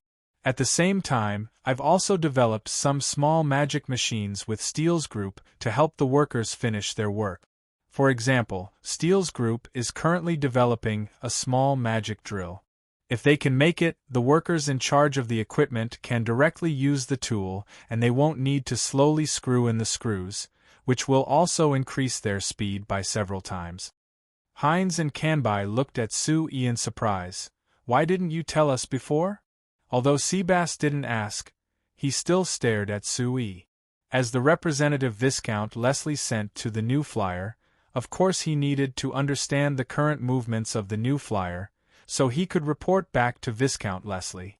Now that Sue had revealed that he was researching all these new things, he didn't know about this at all. If Viscount Leslie knew about this, he definitely wouldn't be happy. Sue waved his hand and said with a smile, "Because these things were just ideas before, it was useless to say anything. Now that there is a basic framework for the magic array and the basic structure of these magic machines, when I come back from Anvilmar City, I believe that Great Magician Camilla and Steele's group will give me a satisfactory answer. When the time comes, I'll look for you to do the final research on the structure and confirm that it's finished. Before this, you just have to wait patiently." Hines and Kanbai nodded, showing their agreement. After being with Sue for several months, they were already used to Sue making decisions and they were only responsible for carrying them out. Seabass thought about it before tentatively asking, "Sir Chairman, as for the new magic machines and the small magic drill you mentioned, should we inform the Lord Viscount?" Sue revealed a smile. "There's no need for you to tell him. I'll be heading to Anvilmar City with the Lord Viscount tomorrow. I'll find time to tell him on the way." The three of them were stunned again. Sue was actually going with Viscount Leslie. This was a bit out of their expectations. The Lord Viscount hasn't been home in a long time, so while I'm going to Anvilmar City, he's planning on bringing me to his house as a guest while going home to take a look. Sue explained. Kanbai didn't have any special reaction, but Hines and Seabass' expressions couldn't help changing. Sue said it very casually, but the two of them were very clear that Viscount Leslie's actions meant that he had already accepted Sue and was planning on introducing Sue to his family. If nothing unexpected happened, this meant that it was very likely that Sue would be under the influence of the family behind Viscount Leslie. Seabass' eyes looking at Sue became much friendlier because if nothing unexpected happened, everyone would be on the same side in the future. Hines, on the other hand, frowned slightly before relaxing his brows. Although he felt that it was a pity for the new flyer to become a vassal of a large family, this was something that couldn't be helped. In the signs, without the support of large nobles, normal merchants and companies wouldn't be able to gain a foothold. Since Sue had chosen Viscount Leslie from the start, it was best if he didn't change his tune. Otherwise, he would be abandoned by everyone and his final outcome would be very ugly. Sue saw the changes in their expressions and revealed a faint smile. It wasn't hard to guess what the two of them were thinking, but Sue might not be like what they thought, completely throwing himself to the family behind Viscount Leslie. Of course, obtaining a certain amount of support was necessary, but maintaining a certain amount of autonomy was something that Sue insisted on. As for how to achieve a balance, that was a problem that Sue had to face. "Seabass, the report isn't over yet, continue," Sue said to Seabass. "Yes, Sir Chairman." Perhaps it was because he was already treating Sue as one of them, but Seabass was now even more respectful to Sue. He replied in a loud voice and lowered his head to look at the accounts. After a slight pause, he said with a bit of hesitation. Other than the expenses for the workers, the largest expenditure comes from Sir Chairman's various investments. This includes the 500 gold coins a month for the dwarves and the 200 gold coins a month for the materials research that isn't fixed. There is also Great Magician Camilla's investment of 1,000 gold coins a year, which averages out to 83 gold coins a month. Then there is the investment for young Miss Steele's group of 3. This is a bit less, spending a total of 57 gold coins last month. Adding in the bursary fund Sir Chairman proposed 2 days ago for the Baron Ricto Magic Academy, I've estimated it to be around 100 gold coins a month. Calculating it like this, we can't calculate the expenses you proposed for now, but it should be around 1,000 gold coins a month. Too much. Too little. Heinz looked at Sue-E in a daze. You think 1,000 gold coins a month is too little? Sue-E, our company only earns 10,000 gold coins a month. Taking away the wages of the workers, we only have 6,000 gold coins left. If you spend another 1,000 gold coins, we'll only have 5,000 gold coins left. What? You think 5,000 gold coins is too little? Sue-E looked at Heinz. To be honest, I really feel that 1,000 gold coins is too little. If I had a choice, I would even want to invest all of the company's profits into research. Are you crazy? Then what money are we making? Heinz couldn't help loudly saying. As a major shareholder of the New Flyer, he could accept Sue-E taking out a portion of the company's profits to invest in research, but he definitely wouldn't accept Sue-E's idea of investing all of the company's profits into research. Sue-E gave a shrug. He already knew that Heinz didn't have long-term vision, so he wasn't surprised by his reaction. What is Viscount Leslie's opinion? Sue-E asked Seabass. Seabass hesitated a bit. He looked at Heinz and said with a forced smile, Sir Viscount said that he promised Sir Chairman that he wouldn't participate in the company's decisions. He doesn't have any opinions on what you want to do. Is that so? Sue-E revealed a smile. He turned to Heinz and spread his hands. The meaning was clear. Heinz gave a cold snort, but he didn't say anything else. Sue-E looked at Heinz and suddenly revealed a mysterious smile. He waved his hand at the 3 of them. Actually, I have a plan that will make the company earn a lot of money. Do you want to hear it? Heinz's mind shook.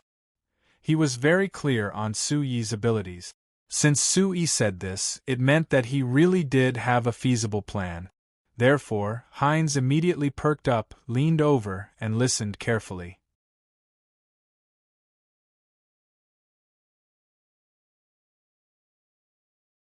Chapter 93.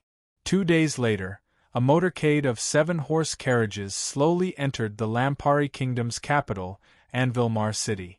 When the motorcade passed through the city gates and turned the first corner, Baron Hannes jumped out of the first horse carriage. Leslie, Sue-E, I'm going home alone first. I'll come find you when I have time. That's right, Sue-E, perhaps my father will be interested in meeting you. Then I really am honored, Sue-E said with a smile. Baron Hannes knit his brows and shook his head. My father, he's...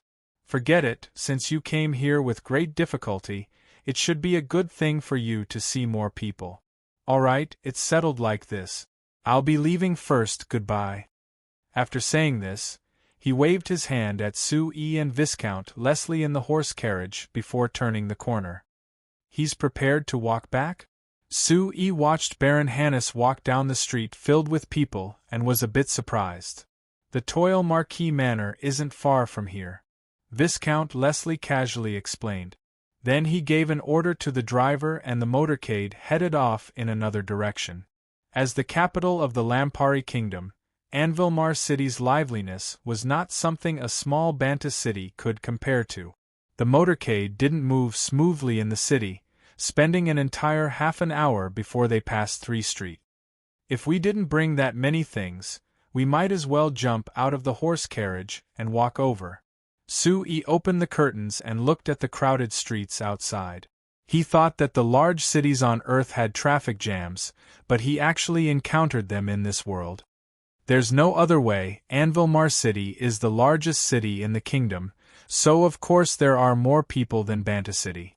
Then again, it's almost time for the Sorcerers Guild certification exam, so there are more people in the city than usual, so it would be strange if it wasn't crowded. Viscount Leslie also looked out the window. He didn't have an anxious look on his face, rather he had a faint smile. When I was young, I would often sneak out to play alone on the street. Seeing the current situation, I actually quite miss it. Sui gave a shrug, thinking that he had no way of resonating with Viscount Leslie. The motorcade was still moving slowly on the street. Fortunately, the destination was not far away. Sui was not in a hurry. He relaxed and looked at the street outside the window. It was like Viscount Leslie said, because it was close to the Sorcerers Guild's exam, there were many magicians wearing robes in Unveil City. Some were alone, some were in groups of 2s and 3s, and there was even a group of young people who looked like they were in their teens. These kids should be from some magic academy. Viscount Leslie looked at the group of children in uniform not far to the right of the horse carriage before turning to Sui with a strange smile on his face. Hey, Sui, I heard you set up a bursary fund at Baron Ricto Magic Academy a few days ago? Are you planning on tricking those students into working for your company? What do you mean by tricking? Sui glared at Viscount Leslie. I've clearly stated those conditions. How can it be considered a scam? Then again, working for our new flyer after graduation isn't considered burying them. The salary won't be low and they'll be given a lot of room to develop. This kind of good thing, many people can't even think of it. He pointed at the group of children outside the horse carriage after saying this. Let me tell you, if possible, I even want to set up a bursary fund for Shinfei in every magic academy. It would be best if all the children who study magic knew about the existence of New Flyer. Viscount Leslie took a deep look at Sui. You're planning on using these children to change the magician's views. You can see through it? Sui revealed a smile, but his expression was a bit helpless. There's no other way. It's too hard to change the views of adult magicians, so I can only plan for the long term. Actually, it's not as hard as you think, Viscount Leslie said in a thoughtful voice. Think about it, since you can convince great magician Camilla, you can also convince other magicians. To put it bluntly, as long as you can give them enough benefits, it is not impossible to change their views. Of course, if you want to change the views of the entire Sorcerers Guild. With your current strength, I'm afraid it's not realistic. Sui gave a sigh. Sir Viscount, you're speaking nonsense. Viscount Leslie laughed. I won't interfere with the company's management decisions, so I'm just giving my thoughts. As for how you listen, that's up to you. Sui rolled his eyes at Viscount Leslie. When he was about to refute him, there was a pitiful cry in front of the horse carriage that cut him off. Looking at the sound, he saw that there was an empty space in front of the horse carriage. A man wearing a dirty black robe had rolled a few times, blocking the front of the horse carriage. If it wasn't for the driver reacting fast enough and stopping the horse, he would have been stepped on by the horse. 3 luxuriously dressed young men came out of the crowd, and after looking at the person on the ground, the young man in the middle kicked that person's chest as he cursed. I already told you not to block this young master's path, but you actually didn't listen? Don't you think you're asking for a beating? As he spoke, the young man kicked the man again and again. It was unknown if that person didn't dare resist or if he didn't have the strength to resist at all. Although he couldn't help arching his body with each kick, he only gave a groan and didn't have any other reaction. Sui knit his brows. He looked at the 3 young men and then looked at the person on the ground with hesitation in his heart. This situation made him feel somewhat unbearable, but these 3 youths were dressed luxuriously and dared to act so arrogantly on the streets of Unveil City. He was afraid that they might be the children of some noble family. If he rashly made a move, he might get into trouble. While Sui was hesitating, the other two young men also joined in on the beating. The three of them moved together, and after several kicks, the person on the ground suddenly opened his throat and spat out a mouthful of blood. It spilled all over the stone road, looking very shocking. Cries of surprise rang out from the crowd of onlookers. Clearly, they were also frightened. There were some people who also revealed looks of hesitation, but no one stood out. It was clear that they had the same scruples as Sui. However, Sui couldn't take it anymore. His body moved and he prepared to jump off the horse carriage. But as soon as he stood up, Viscount Leslie on the side grabbed him. Sui, you want to meddle in other people's business? Viscount Leslie asked. Sui looked at him and said in a cold voice, Lord Viscount, perhaps a noble like you is already used to this kind of thing, but I still can't get used to it. Viscount Leslie couldn't help laughing. I'm just asking you, why are you taking out your anger on me? It's not like I'm the one hitting people. Sui was silent. Viscount Leslie shook his head and said with a sigh, I thought that with your performance in Banta City, you wouldn't be this hot-blooded, but I never thought that I was wrong. Sui knit his brows. Lord Viscount, just what do you want to say? If there isn't anything, don't delay me from saving people. If you wait any longer, that person might be beaten to death. Viscount Leslie laughed and stood up to push Sui back into his seat. He opened the curtain of the horse carriage and jumped out, coldly shouting at the three young men, Victor, Sel, Urget, after not seeing you for 2 years, I never thought that you three brats would still be like this. Why aren't you quickly stopping for me? Who the F***ck dares to yell at this young master? You're looking for death. The young man in the middle had just finished his kick when he heard someone yell at him. He immediately raised his head in anger, but just as he cursed, he suddenly stopped. The arrogant expression on his face instantly turned pale, as if he had seen a ghost.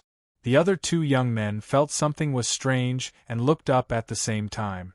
After seeing Viscount Leslie, their faces instantly turned as pale as the young man in the middle. Viscount Leslie laughed and said to the young man in the middle, Victor, you're quite bold, actually daring to say that I'm seeking death? Are you here to accept your punishment? Or do you want me to take care of you? The young man called Victor trembled and his expression changed several times, but in the end he still walked in front of Viscount Leslie with a bitter look. Sui was close, so when he heard him walk over, he begged Viscount Leslie in a low voice. Big brother Leslie, there are many people here, give me some face. Viscount Leslie gave a cold snort and nodded before suddenly raising his leg to kick Victor in the stomach. Purring, this kick was clearly not light. Victor bent over in pain, but he didn't dare cry out in pain. After a while, he stood up straight with a few drops of cold sweat on his face. Viscount Leslie crooked his finger at the other two young men. The two young men looked at each other before obediently walking over with bitter smiles. Purring, purring. Viscount Leslie didn't waste words as he kicked each of them in the stomach. Based on the sound, they could tell that it was not any lighter than the one he kicked Victor in the stomach. After kicking them, Viscount Leslie waved his hand at the three of them. All right, you can all scram now. It was like the three of them had been pardoned. They turned and entered the crowd, disappearing without a trace. The crowd originally thought that someone might die today, but they didn't expect that someone would suddenly jump out.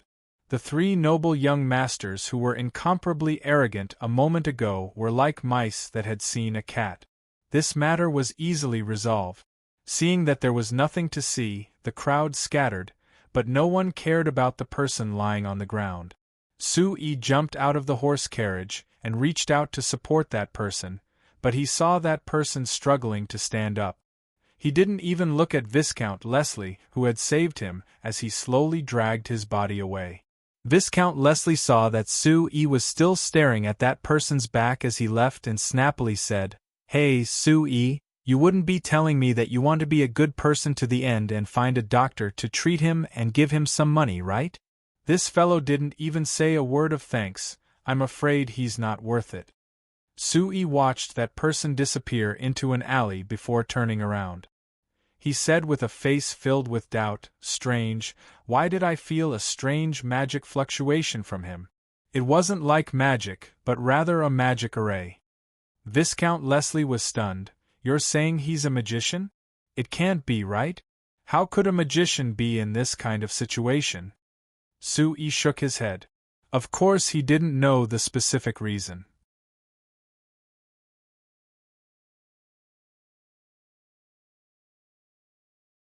Chapter 94. The small disturbance on the road didn't delay them that much. Rather, because of this matter, the crowd around them had dispersed a bit, allowing the motorcade to move a bit faster. After 10 minutes, the motorcade finally arrived at their destination, the Banta City office in Anvilmar City. Of course, this was what Sui called this place. Actually, this was the residence of Banta City's City Lord Count Sean Samo in Anvilmar City. Count Sean Samo had a residence in Anvilmar City, but after becoming Banta City's City Lord, he had sold his original residence and changed it to a smaller courtyard. Other than when Lord Count came back to Anvilmar City, this small residence was used as a temporary residence for the people that came to Anvilmar City on Lord Count's orders. So Sui called it the Banta City office in Anvilmar City. Sui came to Anvilmar City this time mainly to participate in the Sorcerers Guild's certification exam, so he wasn't qualified to live here. But since the king was summoning Sui, Lord Count wanted to be cautious, so he asked Sui to live here as soon as he came to Anvilmar City, making it easier for the king to summon him.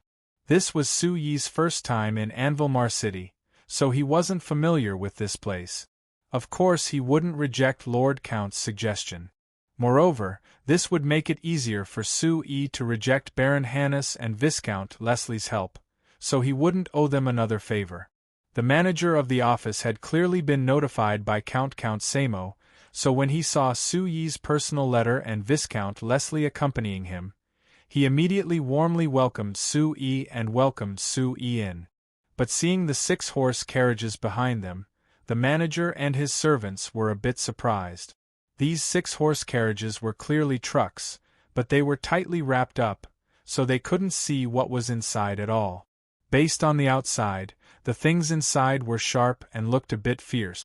Find a safe place to put these things, you can't lose them. It's best if you don't let anyone approach them, understood? Sui pointed at the things in the horse carriages and seriously ordered the manager. That's right, be careful when you unload them, you can't break them. Seeing how serious Sui was, the manager nodded.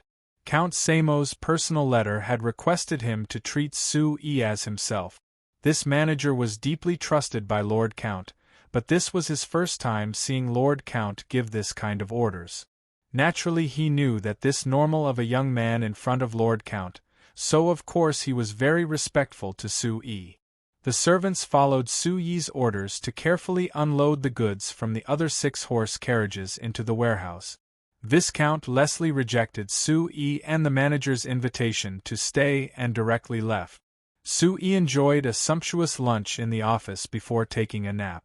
When he woke up, it was already afternoon. Seeing that it was still early, Sui decided to go out for a stroll.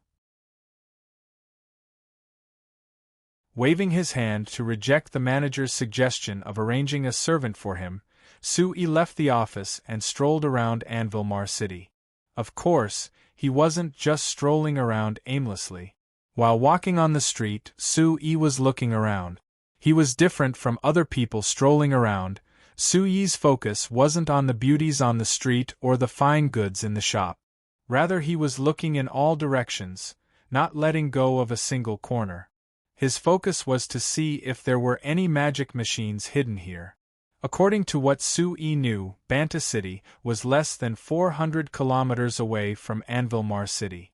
By Earth standards, they were simply next-door neighbors, so they should be able to communicate with each other. But because of the limited transportation and information transmission methods, The 400 kilometers of distance meant that the magic machines that were very popular in Banta City and the surrounding cities couldn't be found in Anvilmar City at all. It seems like this is still a piece of undeveloped land. Sui gave an emotional sigh in his heart, not knowing if he should be happy or disappointed. He was happy that he hadn't seen a single magic machine in Anvilmar City. As long as he could sell the new Flyers magic machines, there would be a large market for him. He was disappointed that the world's reaction to the changes he brought was a bit slow. After several months, there weren't any signs of change in Anvilmar City. There's still a long way to go. Sui gave a sigh and ended this short market inspection. He asked around in a small store on the side of the road and found the location of the Sorcerer's Guild before quickly heading over. If it was said that one could see magicians wearing magic robes all over Anvilmar City, when Sui arrived at the Sorcerer's Guild in the west of Anvilmar City, he found that looking around, there were all kinds of magicians wearing magic robes. It was hard for normal people to see them. Sui looked over and saw that not far away from him was the group of uniformed youths that he had seen on the road. At this moment, they were gathered together and listening to what a middle-aged magician, who was about 40 years old, was saying. It seemed like this middle-aged magician was their teacher, and he was currently explaining some things to the students. Seeing the excited appearances of these children, Sui thought of the spring excursions he had in elementary and middle school. He couldn't help smiling as he took a few more looks before heading into the Sorcerer's Guild. There were just too many people, so Sui spent quite a bit of effort to squeeze in. He was different from most of the other magicians who came for the exam. Sui didn't go to the registration window. He looked around and came to a door that led to a room. "Line up over there if you want to register. You can't just enter this place." The one guarding the door was an old magician with a white beard. When he saw Sui come over, he reprimanded him without any politeness. Sui gave a bow to the old magician with a smile before taking out a letter from his chest. The old magician suspiciously took the letter and opened it to look at it. When he raised his head to look at Sui, his eyes were filled with even more doubt. "Hey kid, how old are you this year?" the old magician asked. Sui was stunned. 27, why? You're already 27. The old magician's face had a trace of disappointment. You're this old and you still haven't passed the primary exam. Your talent should be very bad. How could that fellow Camilla waste such a precious recommendation on you? Sui was a little speechless. He thought that it wasn't any of his business who great magician Camilla gave the recommendation to, right? It was a good thing that the old magician only muttered a few words and didn't ask any more questions. He looked at the recommendation letter again before looking at Sui. With a sigh, he moved out of the way. Sui took back the recommendation letter and gave another bow to the old magician. Then he walked through the path that the old magician moved out of the way. The inner room was much quieter than the outside. Sui followed the old magician's directions and easily found the exam application room at the first corner. After knocking on the door, he saw that other than a 30-year-old female magician, there was also a 17 or 18-year-old youth. The female magician was sitting behind the table, and the youth was standing in front of the table, as if he was listening to the female magician. Seeing Sui come in, the two of them were a little surprised. Sui quickly handed over the recommendation letter. The female magician took it and looked it over. Her face had the same doubtful expression as the old magician from before. But different from the old magician, the female magician didn't say anything. She just expressionlessly handed a form to Sui and had him fill it out. Then she stamped it and threw a badge to Sui. The exam will begin in 2 days. You can use this badge to enter the exam. Don't lose it, the female magician said. Sui nodded to show he understood. After waiting a bit and seeing that the female magician didn't say anything else, he gave her a bow and turned to leave. Before he reached the door, the youth suddenly laughed. "Hey, uncle, who are you to great magician Camilla? Are you his nephew or grandson? That's right, I've heard that great magician Camilla has a pretty good granddaughter. You wouldn't be her lover, right? Sui stopped and turned to look at the youth with a frown. He found that the youth had a frivolous expression and an uncaring expression. Then he looked at the female magician. She was actually writing something on the table, as if she hadn't heard the youth's words at all.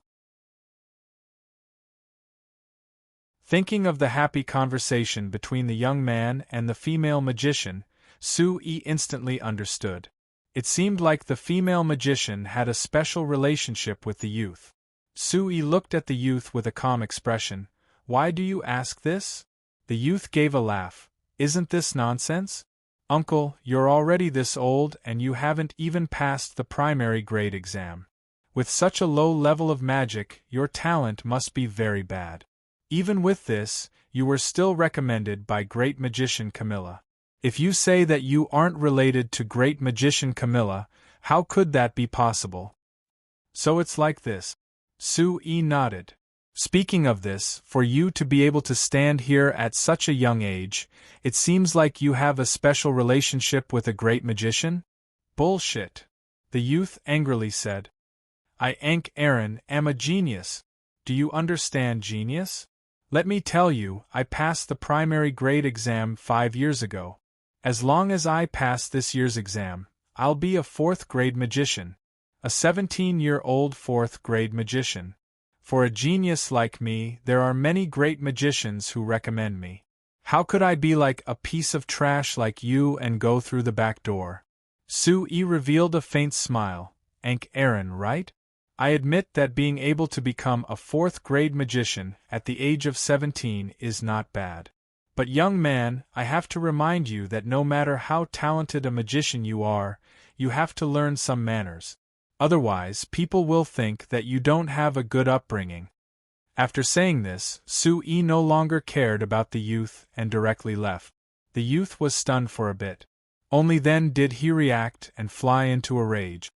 This fellow actually dares to say that I don't have a good upbringing. I definitely won't let him off. The female magician had already raised her head at this time. Looking at the door, she slightly knit her brows and turned to the youth to say, he is only a novice magician participating in the primary grade exam. Why are you arguing with him? Aaron glared at her and angrily said, I don't care. He actually dares to humiliate me like this. I will definitely teach him a lesson. After saying this, he unceremoniously picked up the form that Sui had filled in from the table.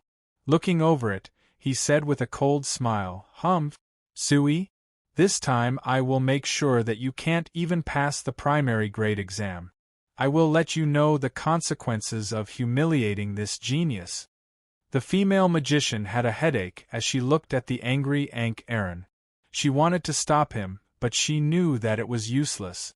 This fellow's magic talent was outstanding, and he had a strong family background. He had already developed this kind of arrogant personality, so he wouldn't listen to other people's advice at all. Now she could only pray for Sui's good fortune and hope that he wouldn't be tormented too badly by Aaron. No matter what, he was here with Great Magician Camilla's recommendation letter. If something happened to him, it would be hard to explain to Great Magician Camilla.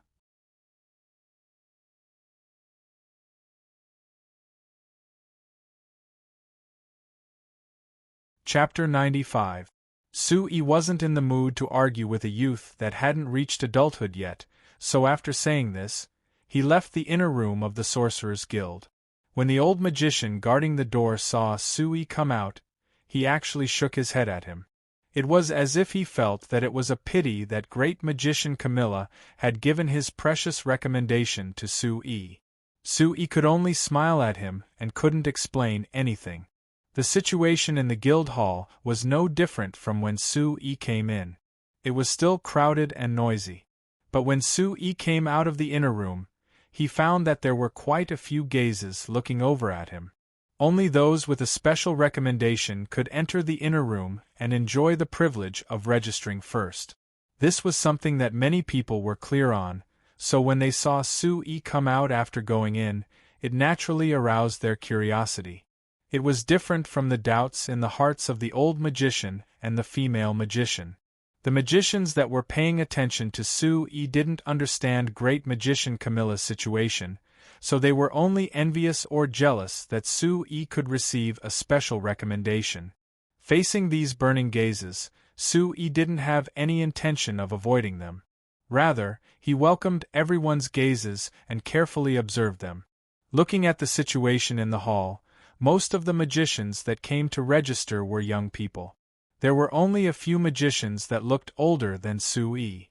This wasn't strange. The Lampari Kingdom's Sorcerers Guild was only responsible for the 5th grade and below exams. Magicians of the 5th grade and below could only be considered low-level, so most of them were young people. The older magicians either had very high magic power or were limited by their talent. Their magic power had already been set, so of course they wouldn't come here for no reason.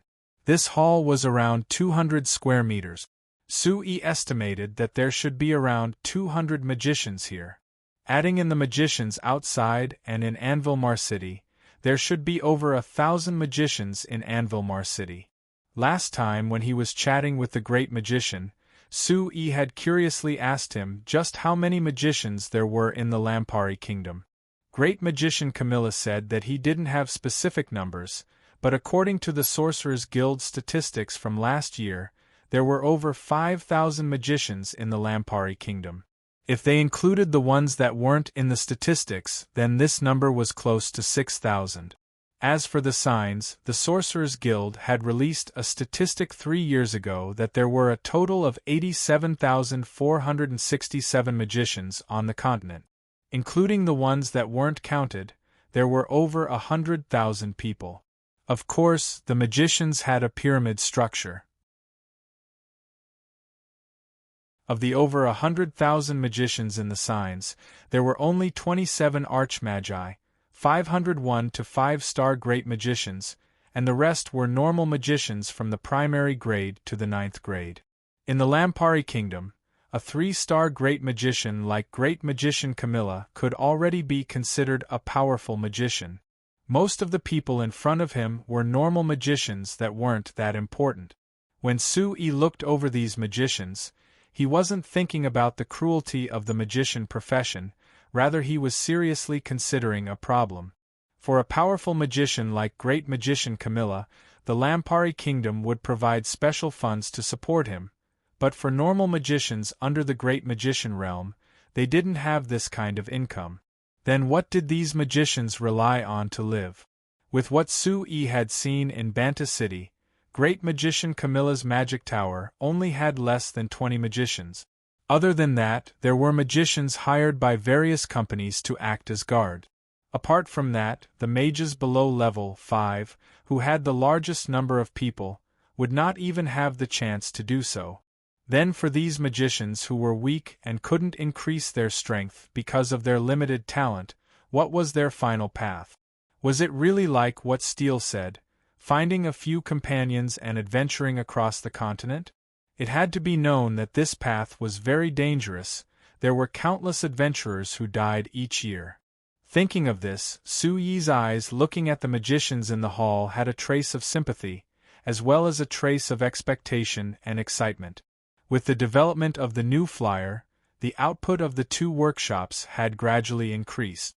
Just relying on the students of the Baron Ricto Magic Academy to draw magic arrays was gradually becoming unsustainable. Because of this, Director Shearer had complained to Sui before, saying that he had sent half of the magic department's students to work, even affecting the arrangements of the school. Sui was naturally clear on this. The students' main task was to study. It was impossible for them to spend most of their time working for the new flyer. Sui had to find some people to replace them. The problem was that Banta City was a small city and there weren't many magicians in the city. Sui couldn't recruit enough people at all. Sui had been worried about this before, but now that he saw the hall filled with magicians, Sui suddenly found that this problem that had troubled him for a long time could suddenly be solved. Sui suppressed the excitement in his heart, and after thinking for a bit, he had a kind smile on his face as he walked over to the closest magician that was sizing him up. "Hello, I am Sui and I come from Banta City. Can I ask where you are from?" Sui asked this young male magician who seemed to be in his early 20s. The young male magician clearly never thought that Sui would directly come over to greet him. After being stunned, he forced out a smile and nodded to Sui. "Hello, I am Caesar and I come from Wales City." "Wales City? That is a beautiful city," Sui immediately praised. "I've heard that there are many rivers in Wales City, and the entire city seems to be built on water. Is that true?" It is indeed very beautiful." Caesar casually said this. Finally he couldn't help asking Sui the question in his heart. "You said that you came from Banta City, but I know that there is only one great magician Camilla in Banta City. Were you recommended by him?" Sui turned back to look at the passage he had just entered before looking back at the doubtful Caesar, and giving a slight nod. "Yes, it was indeed great magician Camilla who recommended me to participate in the exam." "Then, are you a relative of great magician Camilla?" "Oh, sorry, I'm not doubting you, but only you don't have a magician badge on your chest, so I think that you shouldn't have passed the primary grade exam, right?" Caesar asked. Sui looked down at his empty chest before looking at Caesar's chest. He found that there was a finely made magician badge on Caesar's chest, and on the badge there were 2 waves at the bottom. This meant that he should be a second-grade magician that had been certified by the Sorcerers' Guild. "That's right, I indeed didn't pass the primary grade exam," Sui said with a nod. "I think that you must be very curious why I received a special recommendation from great magician Camilla, right?" Caesar revealed a smile, not confirming or denying it. "The reason why I received a special recommendation from great magician Camilla is not because I have a special relationship with him. Of course it isn't because my talent for magic is outstanding, but rather because—" Sui paused and deliberately kept him in suspense. Seeing that Caesar was completely focused on him, he replied with a smile, "Because I have some unique insights into magic machines." "I'm sorry, you're talking about magic machines? What are those things?" Caesar asked in a confused voice. "It's like this." With Sui's explanation, Caesar quickly understood what magic machines were. "You're saying that you're not studying magic to become stronger, but rather to study magic machines?" Caesar looked at Sui with a confused look.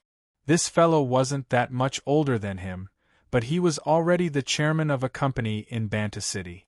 Moreover, his new flyer was actually a product of magic machines, which was even more strange.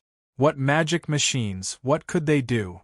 Don't you think that being able to let everyone enjoy the benefits of magic is a very wonderful thing? Sui tried his best to entice Caesar. Sui shook his head. "Our Frestec Guild is in need of outstanding magicians like you who can contribute their strength to this cause. How about it?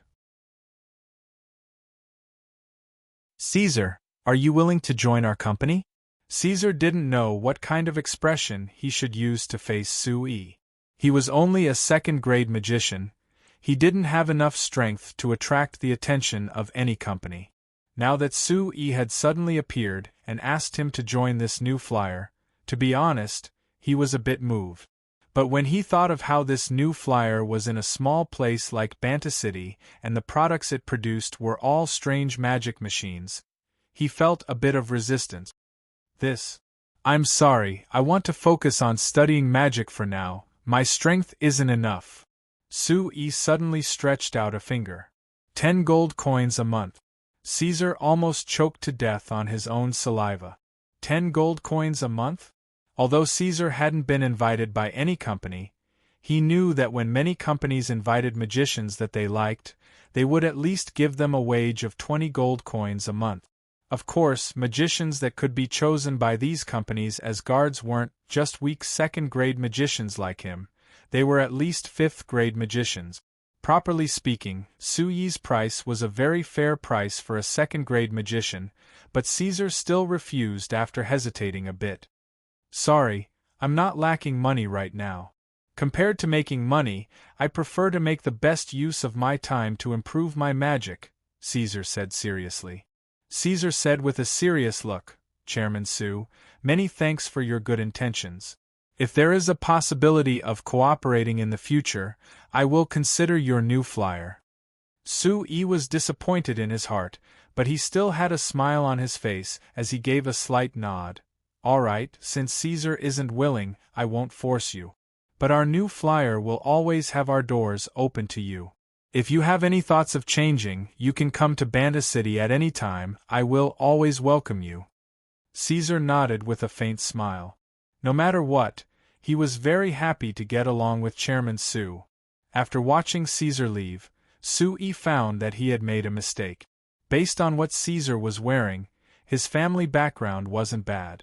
In a situation where there wasn't any financial pressure, with the common understanding of the signs, the most important thing for him was to increase his strength. It wasn't strange that he rejected Su Yi's recruitment. Su Yi wasn't that disappointed. After finding this problem, he turned his target to those magicians that didn't seem to have good conditions. After asking 7 people, the results weren't that satisfactory. Perhaps it was because they didn't have enough experience with the new things like magic machines, but even if the conditions of these 7 magicians were normal, there were only 3 that were interested in Su Yi's proposal. There was only one that agreed to Su Yi's proposal and was willing to go to Banta City to take a look. The remaining 4 people, however, had the same reaction as Caesar. Su Yi could only express his helplessness. If he wanted to change this situation, he had to change the thoughts of the magicians in the signs first. This was something that he clearly couldn't do right now. You're Su Yi, right? Su Yi. It really is you. At this time, a voice filled with pleasant surprise suddenly sounded beside Su Yi.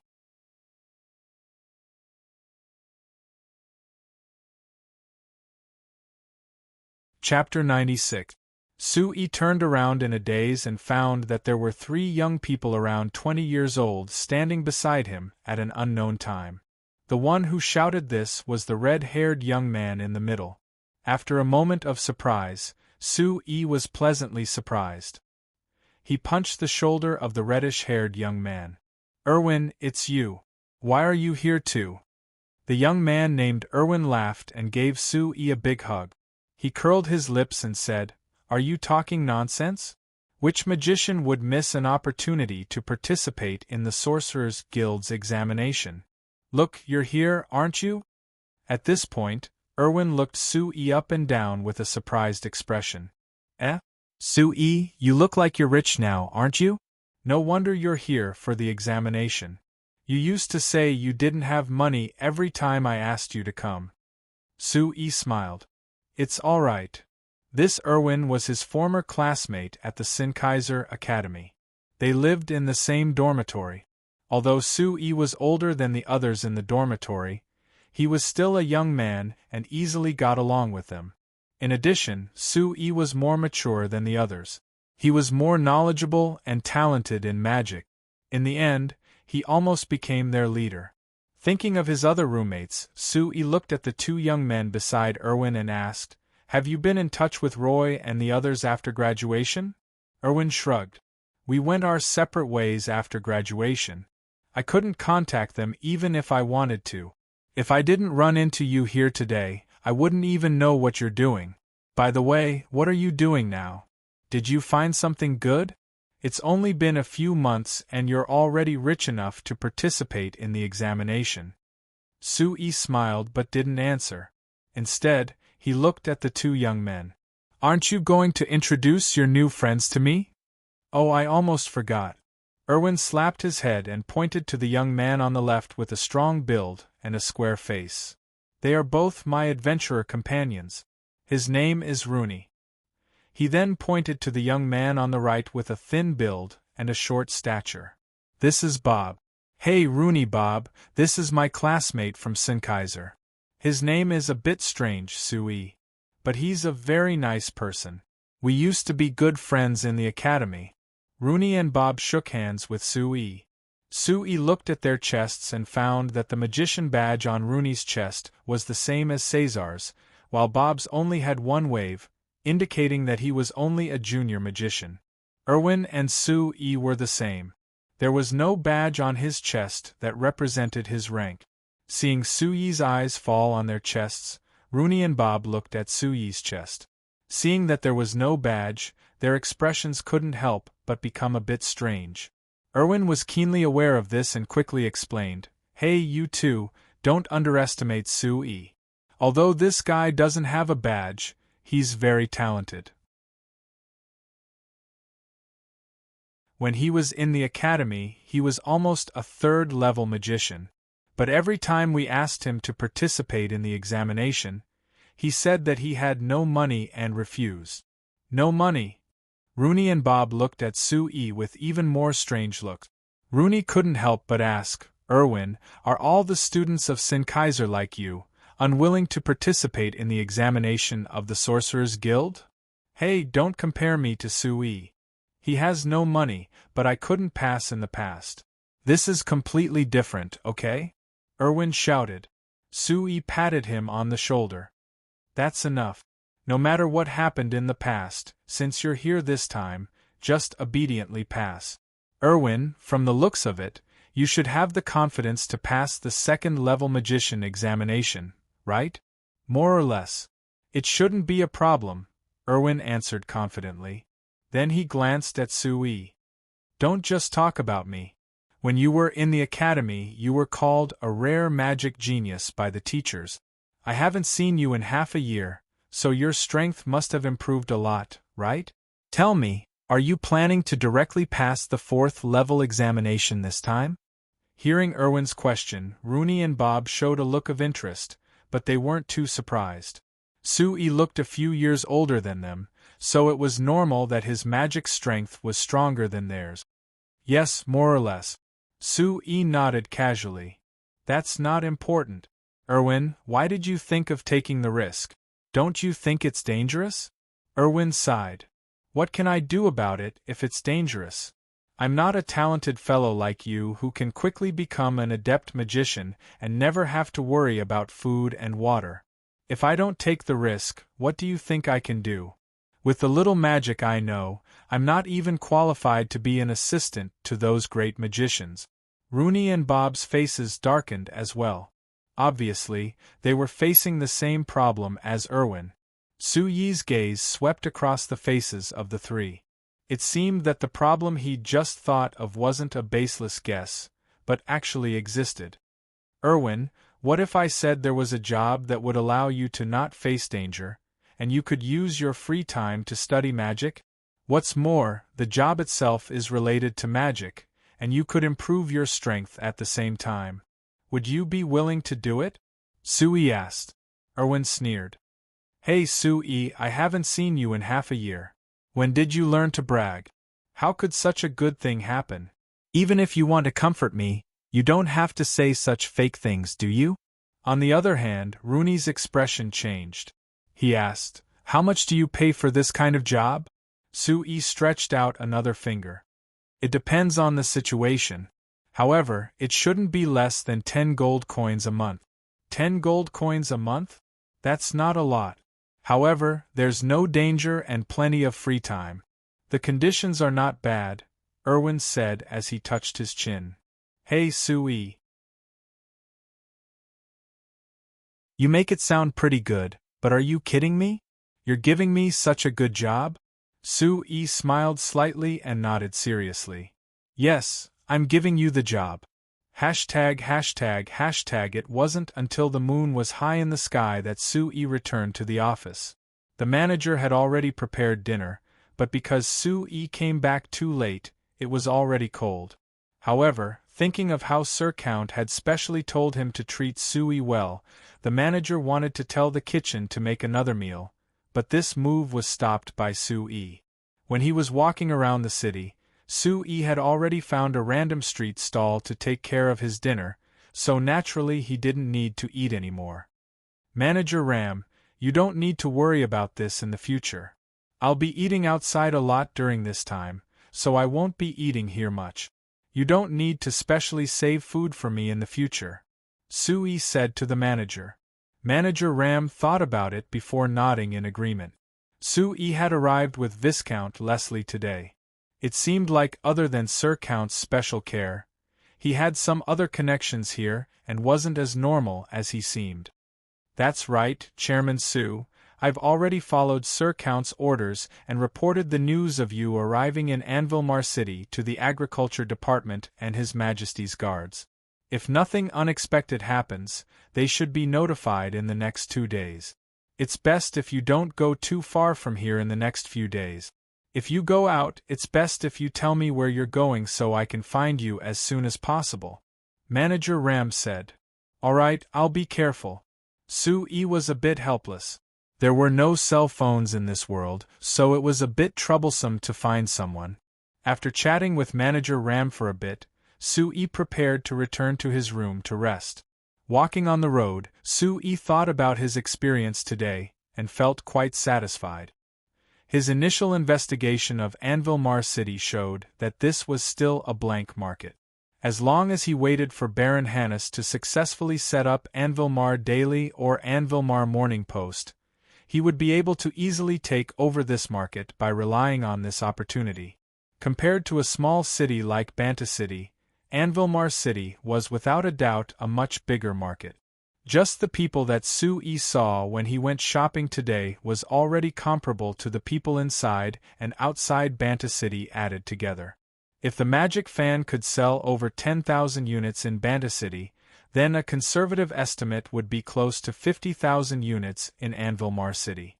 Of course, Sui had already decided to hand over the basic manufacturing technology for the magic fan, so the new flyer would face many competitors in the magic fan market next summer. But Sui wasn't worried about this at all. Just based on the magic fan, he had many plans that could easily defeat his competitors. Not to mention that he was the one who handed over the technology, which meant that the lifelines of his competitors were in his hands. It was very easy for him to counter them. Other than this, what Sui was most satisfied with today was that he had successfully attracted the interest of 8 magicians including Irwin, Rooney, and Cooper. He had made them want to come to Banta City to see the new flyer. These 8 magicians weren't important, but there was a trend that Sui was very happy to see from them. It was that there were magicians like Irwin who were weak and couldn't see a future, so they were willing to find another path. With the appearance of the new flyer, perhaps it would give these magicians a new direction to work hard in. It's like this to begin with. Not every magician can become a powerful great magician or an archmagus. What's wrong with finding another job and living a good life? Thinking of the strange expressions Irwin and the others had when they heard that he had opened a company and was producing magic machines, Sui couldn't help smiling. Thinking of the magic machines, Sui thought of the things in the warehouse. He stopped moving and turned in the direction of the warehouse. These things were related to the success or failure of this trip to Anvilmar City, so he definitely couldn't make a single mistake. When he saw the corner of the warehouse, Sui suddenly found a spark exploding in the darkness in front of him. There was a flame that rose up and instantly covered the entire warehouse.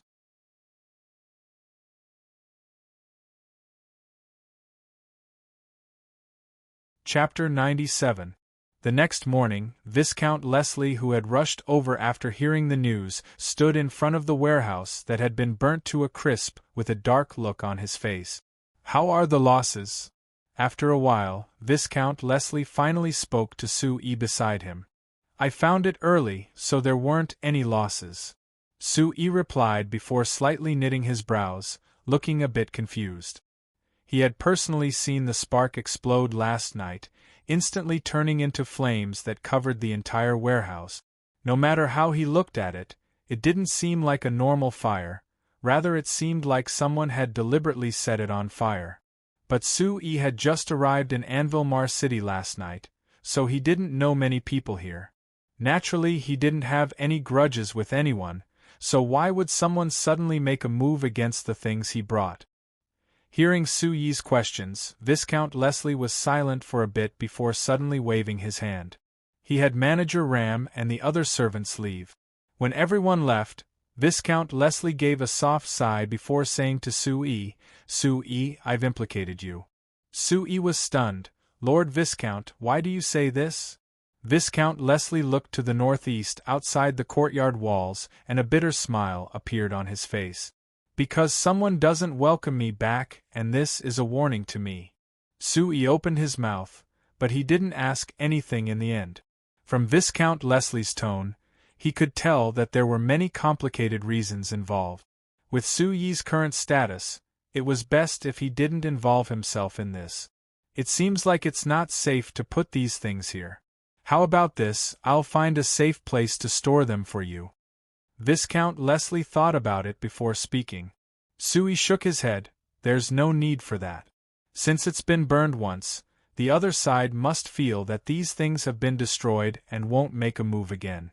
Not to mention that the Lord Viscount said that this was a warning to you, so the goal of the warning has been achieved.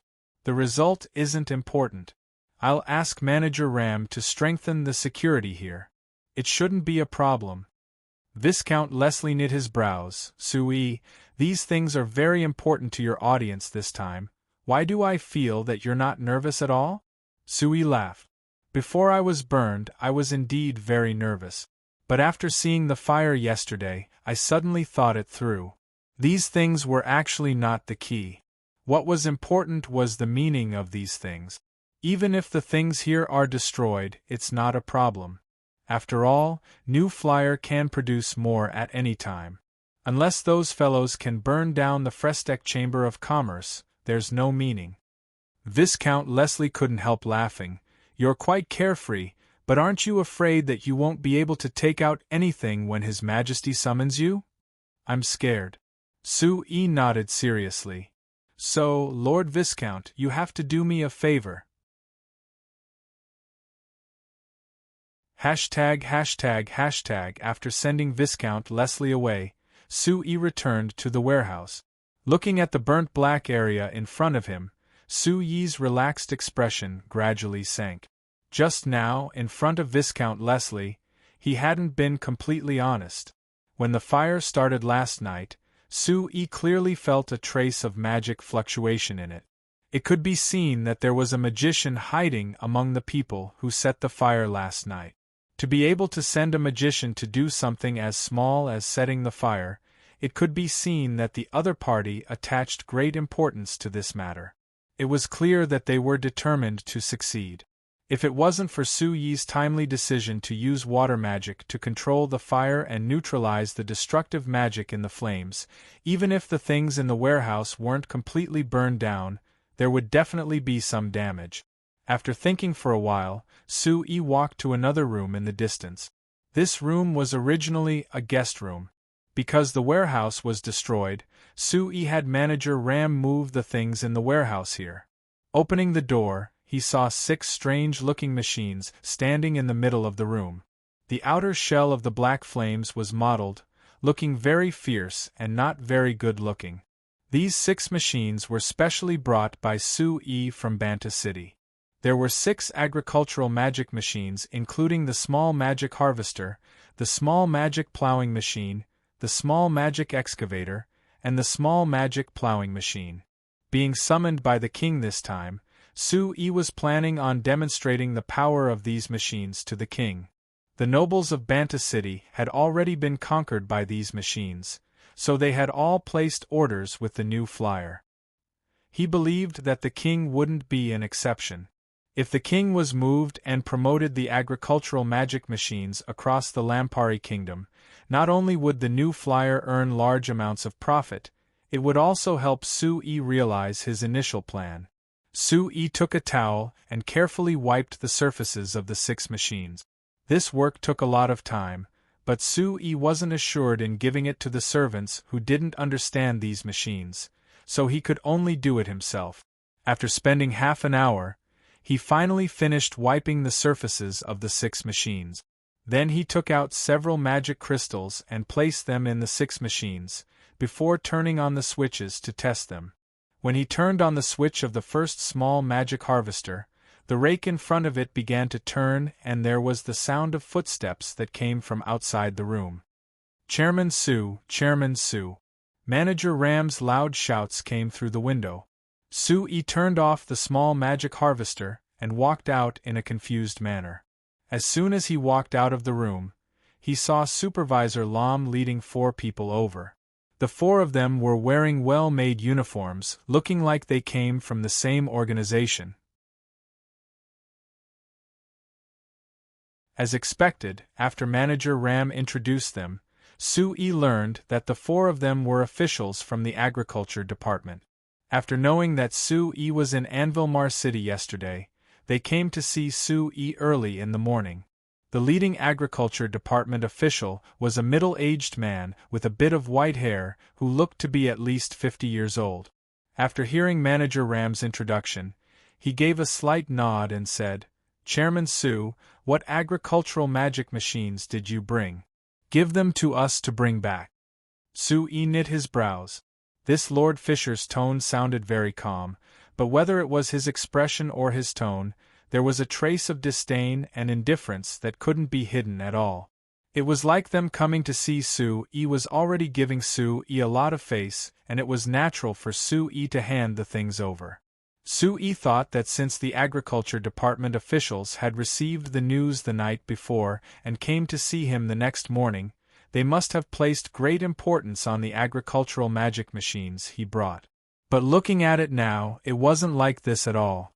"Lord Fisher, I don't think I said that I would hand the things over to the Agriculture Department, right?" Sue said with a frown.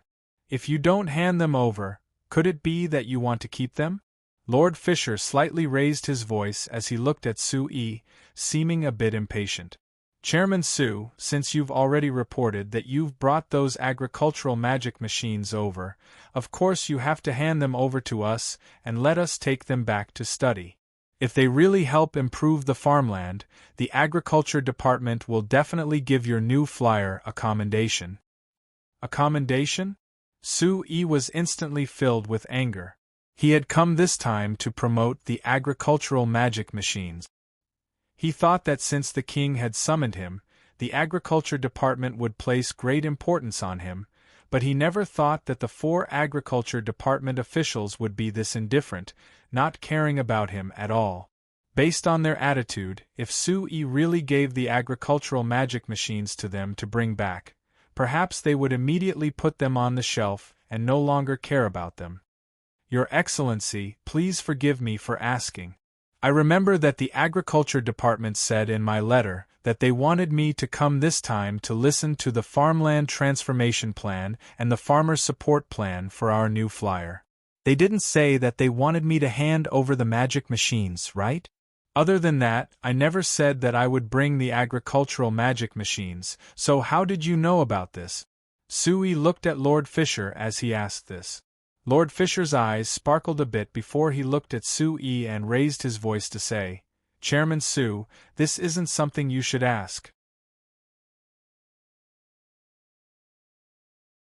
You don't need to care that much right now. I represent the Agriculture Department to ask you to immediately hand over the agricultural magic machines for us to study. Could it be that you don't agree?"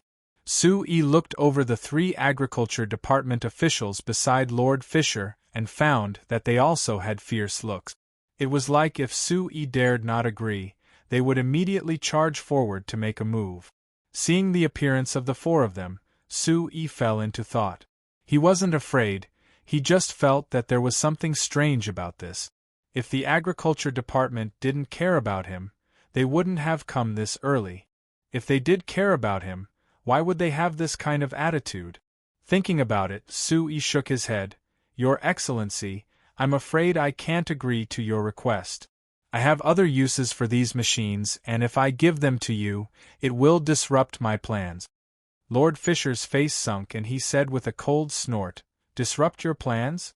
If you don't give those machines to us, it will disrupt our Agriculture Department's plans. Do Do you think that your plans are more important or our agriculture department's plans are more important? Sue revealed a faint smile. Your Excellency, there isn't anything to compare, right? Perhaps the agriculture department's plans are more important, but that doesn't mean that I have to give those machines to you. How dare you? Lord Fisher suddenly flew into a rage.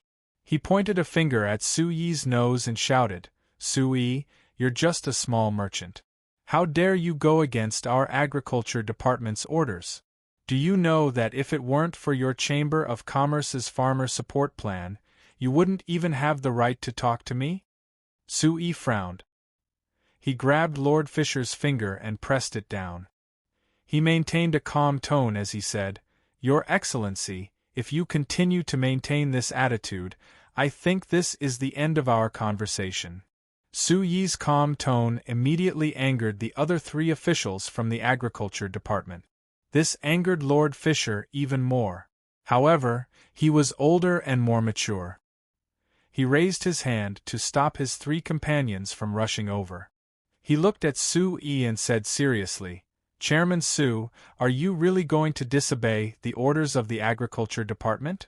Sue-Yi smiled and said, Your Excellency, first of all, our new flyer and the Agriculture Department aren't in a superior and subordinate relationship. The word orders doesn't seem to be used here, does it? Secondly, can you really represent the Agriculture Department?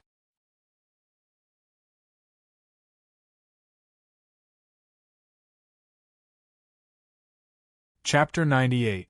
Seeing Lord Fisher angrily leave with his 3 companions, Manager Ram came to Sue-Yi's side and said in a worried voice, Chairman Sue, is it good for you to treat the officials of the Agriculture Department like this? Didn't Sir Count say that he hoped that you would cooperate with the Agriculture Department and spread the things you did in Banta City? Sue-Yi pointed in the direction the 4 of them left in. Do you think that they have the attitude of cooperating? Manager Ram was speechless. Lord Fisher's group of 4 had acted high and mighty, completely treating Sue-Yi as a subordinate. They even ordered Sue-Yi to hand over the agricultural magic machines, which didn't seem like they were cooperating at all. It had to be known that even Samo Count had praised Sue-Yi very much in his letter, speaking in a very polite tone. It could be seen that Chairman Sue wasn't a normal citizen. Adding in the fact that Viscount Leslie was close to him, it was very normal for Sue-Yi to not put 4 trivial Agriculture Department officials in his eyes. Manager Ram, how are you certain that the 4 of them are officials of the Agriculture Department? Sue-Yi suddenly asked. Manager Ram was stunned before reacting. Sue-Yi was even beginning to doubt the identities of the 4 of them. He quickly replied, Their uniforms are the uniforms of the Agriculture Department, and they even have the badges of the Agriculture Department. In Anvilmar City, there hasn't been anyone bold enough to pretend to be an official. Sue-Yi nodded and didn't ask anything else. He returned to the room to continue inspecting the 6 machines. The results were quite good. After all, these 6 machines were made of iron and Sue-Yi had strictly controlled the quality when they were made. Adding in the exquisite craftsmanship of the dwarves, these 6 machines were very sturdy and hard to break. Other than the magic array inside the small magic excavator that couldn't be activated, the other 5 were completely fine. Sue-Yi didn't have any suitable materials on hand to repair it, and the courtyard naturally didn't have any spare materials. Thus, Sue-Yi informed Supervisor Ram and left the courtyard, walking into the streets of Anvilmar City. Compared to yesterday, there were more magicians wearing magic robes on the streets today. No matter which direction one looked, there would be 2s and 3s, or even more magicians coming into view. If they had only been in this world for the past 2 days, they would definitely have the illusion that everyone in this world was a magician. Sue-Yi had only found a magic material shop to purchase some materials for setting up magic arrays, yet he had to line up for more than half an hour before he managed to purchase them. Just as he was about to leave the commercial street that specialized in selling magic-related items, a person suddenly staggered out of a small shop in front of him. I've already said it, no one likes your broken thing, you're not allowed to come back in the future. A young man who looked like a waiter came out of the shop and roared at that person. He even kicked his butt before returning to the shop. Seeing that person dragging himself away, Sue suddenly felt that he was a bit familiar.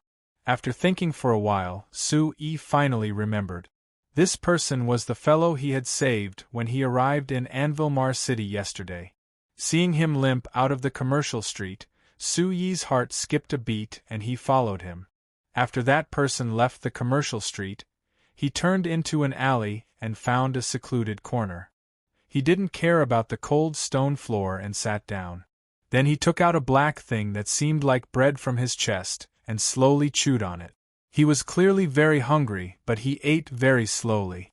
After taking a bite of the black bread, he chewed it in his mouth for a long time before swallowing. It was as if this piece of black bread, that no one would care about even if it was thrown on the ground, was also a delicious meal that was hard to enjoy. Sue watched from not far away. After thinking for a bit, he left the alley and bought a few things before walking in front of him. Hey, you'll be thirsty if you only eat bread. Drink some milk. Sue squatted down in front of that person and handed over a bottle of hot milk that he had just bought from a small shop on the street. That person paused for a moment and raised his head to look at Sue. Sue immediately revealed a kind smile. That person looked at the hot milk in Sue's hand and his eyes revealed a look of desire. Sue brought the hot milk in front of him, but after a gulping sound, he lowered his head again and didn't take the hot milk. Sue was a little surprised. This person's clothes were ragged and his hair was dirty like a chicken's nest. It looked like he hadn't eaten for many days. No matter how you looked at him, he was no different from a beggar. Sue didn't expect him to refuse his charity. After thinking for a moment, Sue smiled and said, "Hey, brother, this isn't charity. I'm a merchant and want to do business with you. This cup of hot milk is just a greeting gift."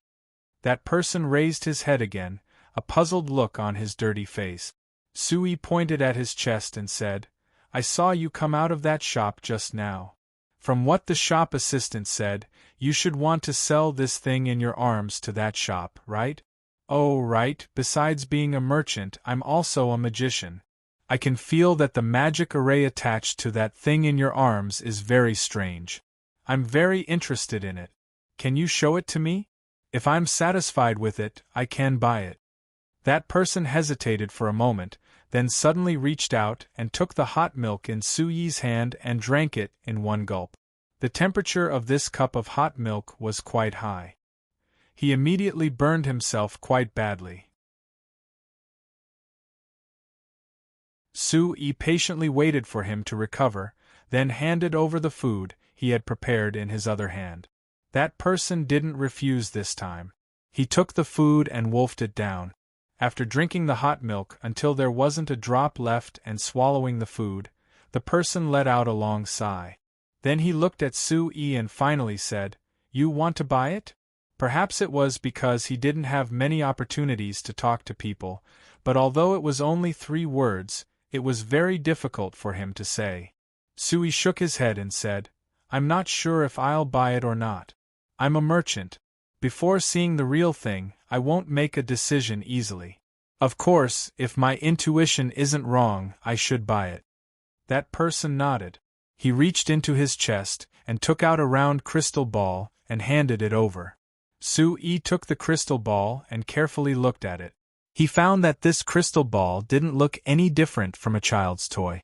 But after using magic to examine it, he knew that there was a wind magic array attached to the base of the crystal ball. "Can I try it?" Sue pointed at the base of the crystal ball and asked. That person nodded and looked at Sue curiously.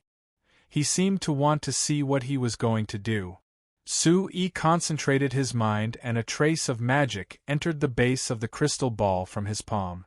The magic array attached to the base of the crystal ball was instantly activated.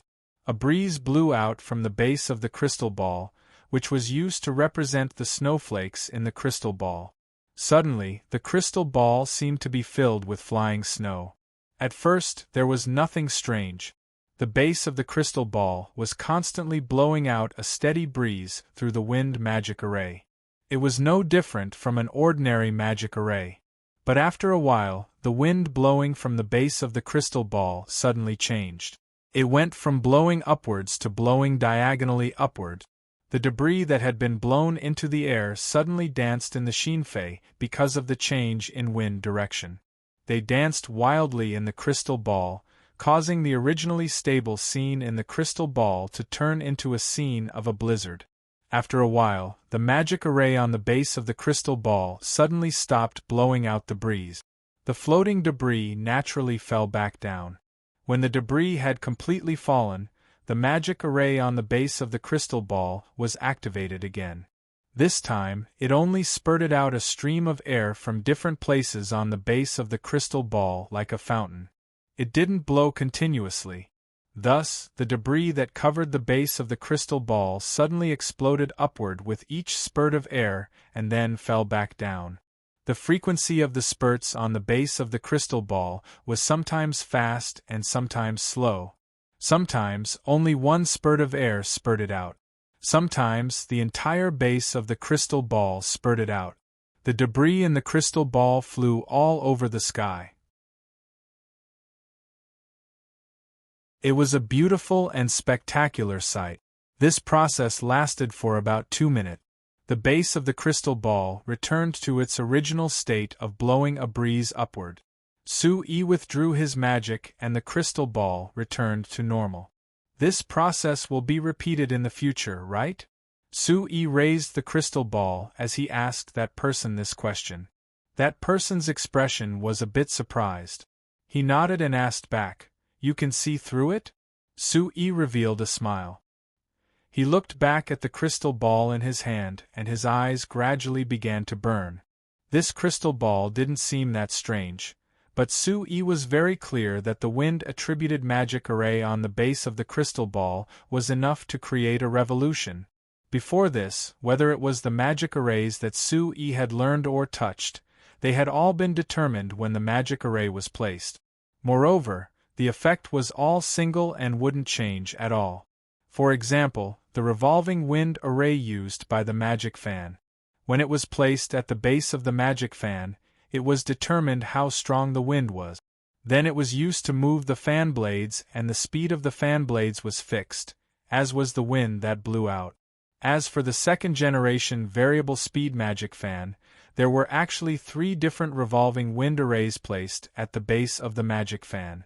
When changing the speed of the magic fan, it was just changing the revolving wind arrays. However, the wind-attributed magic array at the base of the crystal ball in Sui's hand, when Sui kept pouring the same amount of magic into it, there were different kinds of changes. Not only did the wind speed change, there were also changes in the direction of the wind. There were even changes in the vent, changes in the frequency, and etc. If one had to describe it, the wind-attributed magic array on the crystal ball even had a trace of programming to it. You're tuning in to the Phoenix Knights YouTube channel. Don't forget to subscribe and join us on this journey to catch the most captivating stories.